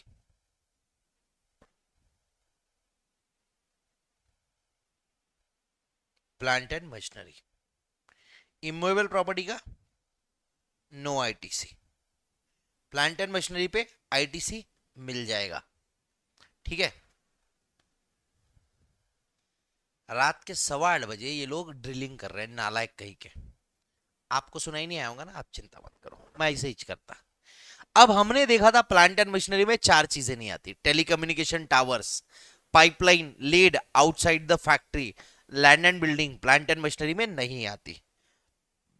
note, land and building, civil structure, pipeline, telecommunication tower, not plant and machinery. Plant and machinery पे का आईटीसी मिलता, जो प्लांट एंड मशीनरी नहीं है। उसके अलावा जो इमूवेबल प्रॉपर्टीज है, ये सारी इमूवेबल प्रॉपर्टीज है, इनको हिला नहीं सकते। बुलेट सर टावर को हिला सकते नहीं, यहां से उठा के ले जा सकते। जाओ एक बार कोशिश करो, ठीक है, रेंज चले जाएंगी। ठीक है, तो इन पे का भी आईटीसी आपको नहीं मिलेगा, मैंने बता रखा था आपको, पहले ही लिखवाया था। डन है बात? बताओ जल्दी से। हाँ, अगर रिपेयर के लिए ले रहे हो तो मिल जाएगा, कैपिटलाइजेशन नहीं कर रहे हो तो आईटीसी मिल जाएगा। अगर ये इमूवेबल प्रॉपर्टी को, ये अंदर लिखा हुआ है, मैं बताता हूं आपको, ठीक है। ITC is allowed in following cases, it is input service for further supply of work contract, सब कॉन्ट्रैक्टर की सर्विस है। मैं अगर वर्क कॉन्ट्रैक्ट की सर्विस ले रहा हूं तो क्या मेरा काम वर्क्स कॉन्ट्रैक्टर का है? नहीं, तो मेरे को, मैं जो उनको जीएसटी पे करूंगा उसमें मेरे को क्रेडिट नहीं मिलेगा। बट मेरे घर का काम करना था, एक वर्क्स कॉन्ट्रैक्टर ने मेरे से वादा कर दिया, पर उससे टाइम पे कंप्लीट नहीं होने वाला था। वो मेरे से बहुत डरता है, उसको पता है ये प्रणव चांडक बहुत डेंजर है, काट डालेगा, मार डालेगा, फूट डालेगा। उसने एक और आदमी को बुलाया, भाई तू भी मिलके चल, मेरे को मैं पैसे ले लेना। अब मेरे जो कॉन्ट्रैक्टर है उसने जो किसी और से कॉन्ट्रैक्टर से सर्विस लिया, तो जो दूसरा कॉन्ट्रैक्टर है मेरे कॉन्ट्रैक्टर को जीएसटी लगाएगा। हाँ, मेरा कॉन्ट्रैक्टर उसको जो जीएसटी पे करेगा उसका उसको क्रेडिट मिल जाएगा, क्योंकि जो वो ले रहा है वही वो दे रहा है, सेम लाइन ऑफ बिजनेस है। सेकंड, प्लांट एंड मशीनरी का है तो अलाउड है। तीसरा, क्या बोलते हैं कि अगर वर्क आपने कैपिटलाइज नहीं करा है, जो value of work contract service है उसको आपने अपने बुक्स ऑफ अकाउंट में कैपिटलाइज नहीं करा है, तो आपको आईटीसी मिल जाएगा, इररिस्पेक्टिव आपका बिजनेस क्या है। मतलब no capitalisation no construction, no capitalisation no construction, और कंस्ट्रक्शन नहीं हुआ, सिर्फ रिपेयर एंड मेंटेनेंस हो रहा है, तो उस पर जीएसटी का क्रेडिट मिल जाता है। याद रखना, इसमें क्वेश्चन आता है, नालायक को क्वेश्चन बनाना, इसके बाद तो समझ में आ जाएगा। Self construction of immovable property, मैं अपने घर का खुद का कंस्ट्रक्शन कर रहा हूं, मैं अपने घर का खुद का कंस्ट्रक्शन कर रहा हूं, उस पे जो मेरे को जीएसटी लगा, या मेरी दुकान का मैं कंस्ट्रक्शन कर रहा हूं, ऑफिस का कर रहा हूं, उस पे रॉ मटेरियल खरीदा मैंने, हाँ, उसमें मेरे को जीएसटी लगाऊंगा, हाँ, उसका मेरे को क्रेडिट नहीं मिलता, नहीं मिलता, नहीं मिलता। ठीक है, क्यों नहीं मिलता? ITC is available when construction is not on own account or is of plant and machinery.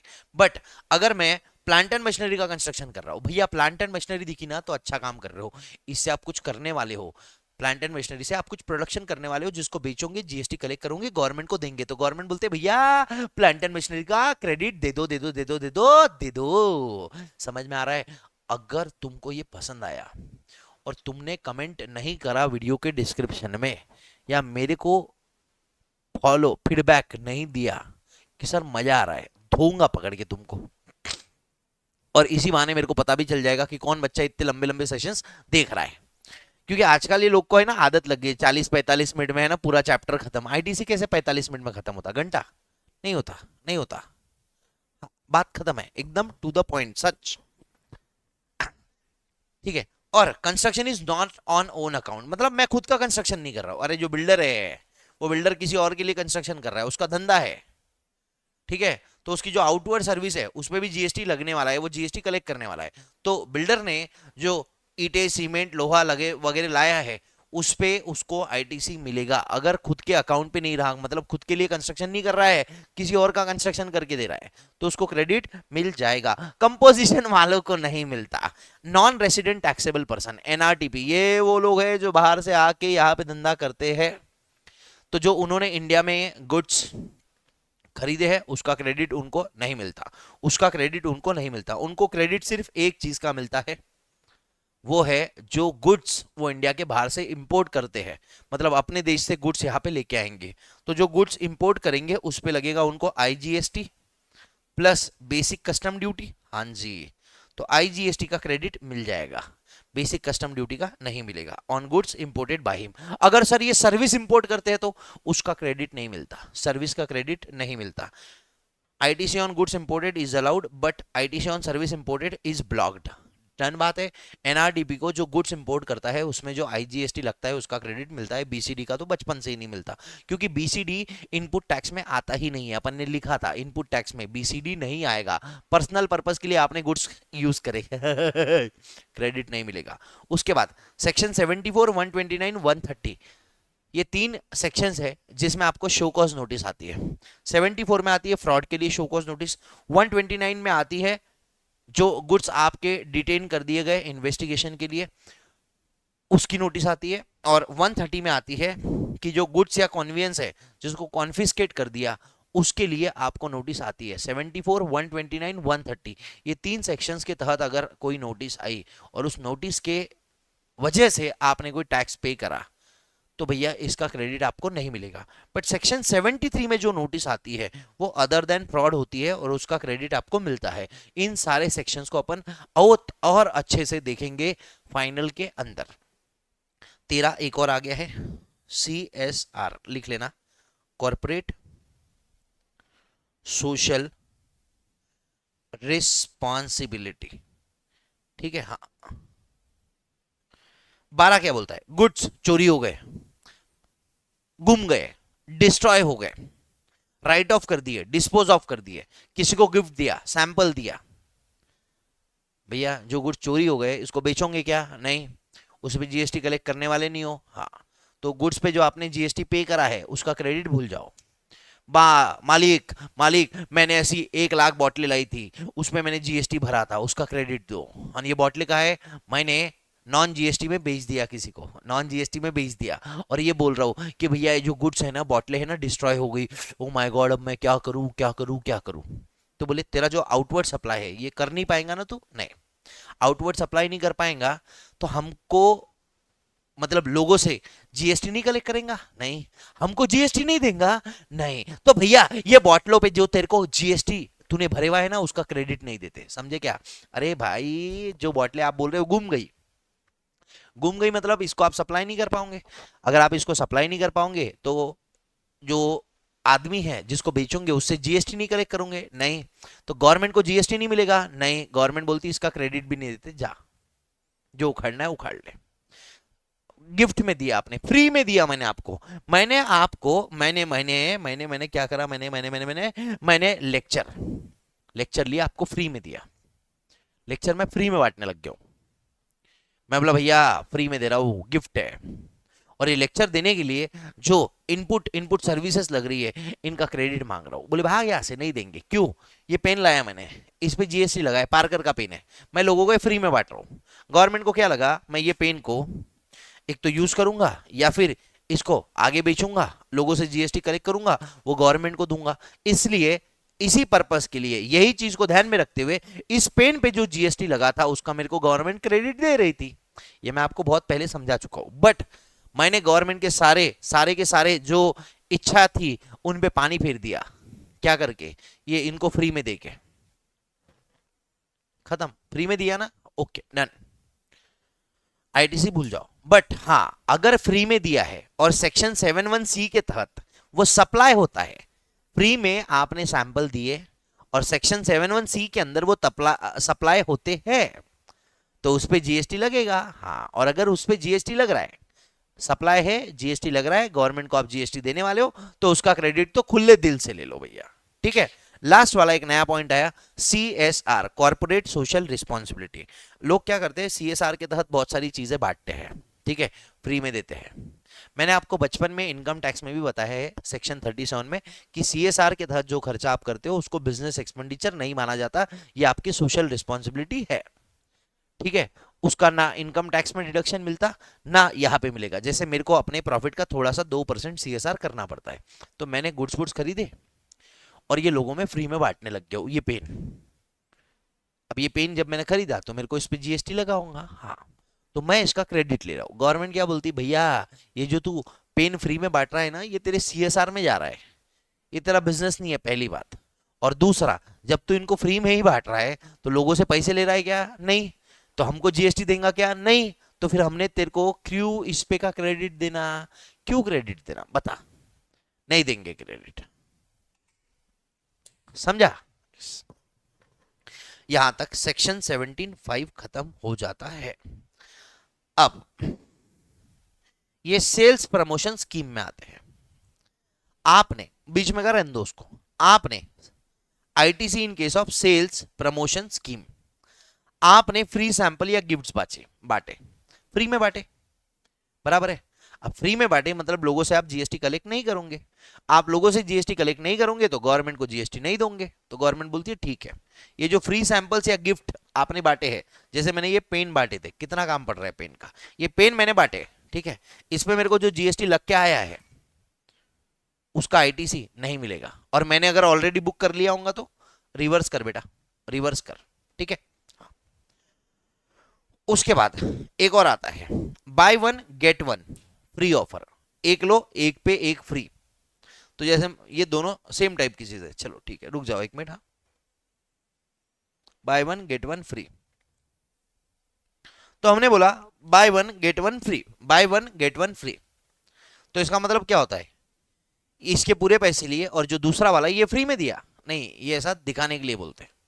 Actual में अगर आप वैन यूसेन में जाओगे ना तो आपको बोलते हैं आप 3000 की शर्ट लो, आपको 3000 की शर्ट फ्री में मिलेगी। तो 3000 की शर्ट तो आपने सेल किया है, इस पे का आईटीसी मिलना चाहिए। और ये 3000 की शर्ट है ये आपने फ्री में दी है, तो इस पे का आईटीसी नहीं मिलना चाहिए। अरे नॉनसेंस है, ऐसा नहीं होता है। आपको बोलते हैं ये जो आपने 2 शर्ट दिए ना, ये बोलने के लिए एक फ्री में दिया है, बट वो जो एक का प्राइस है, ये जो 3000 का प्राइस है ना, इसके अंदर आपने दोनों का प्राइस ले लिया है, तो आपको आईटीसी मिल जाएगा, आपको आईटीसी मिल जाएगा। मतलब ये माना जाएगा कि भैया आपने 1000 रुपए की लाई थी एक शर्ट, दूसरी शर्ट 1000 की लाई थी, तो माना ये जाएगा कि दोनों मिला के आपने 3000 में बेची है। और आपको ये 1000 पे जो जीएसटी पे करा होगा, 1000 पे जो जीएसटी पे करा होगा उसका क्रेडिट मिल जाएगा। कंपोजिट सप्लाई है, जीएसटी लगता है और आईटीसी भी मिलता है, ठीक है। उसके बाद आती है बात डिस्काउंट इंक्लूडिंग बाय मोर सेव मोर डिस्काउंट। बाय मोर सेव मोर डिस्काउंट, बाय मोर सेव मोर डिस्काउंट क्या होता है? अगर आपने एक लिया तो 10% ऑफ, 2 लिया तो 20% ऑफ, 3 लिया तो 30% ऑफ, 5 लिए शर्ट तो 50% ऑफ, ठीक है। अब मैंने 5 शर्ट लिए, 1000 रुपए के 5 शर्ट लिए, ठीक है। अब मेरे को बताओ क्या ये डिस्काउंट 5000 का हुआ माइनस 50% ऑफ 2500 रुपए आया ना, 2500 रुपए। तो मतलब गवर्नमेंट को तो सिर्फ 2500 रुपए पे मिलेगा, क्योंकि डिस्काउंट पहले पता था, अरे पहले से ही बोले पर रहता eight the time of supply, ये कंडीशंस एग्जिस्ट करती है कि आपने 5 लिए तो 50% ऑफ मिलेगा। तो discount was known at the time of making supply, conditions relating to the discount were known, ठीक है।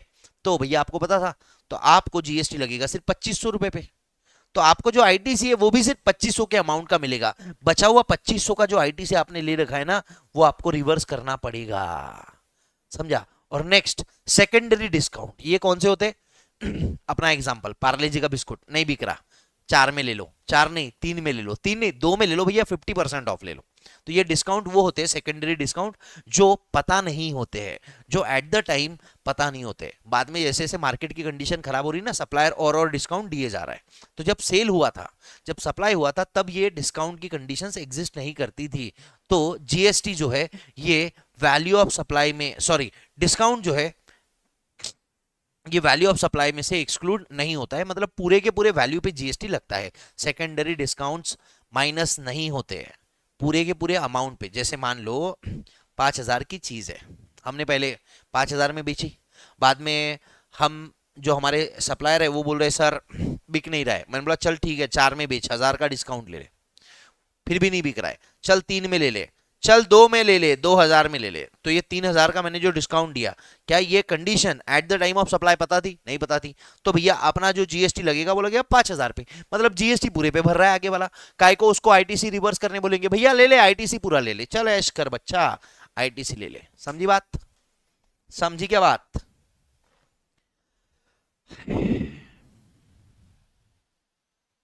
ठीक है, इसको रहने देते।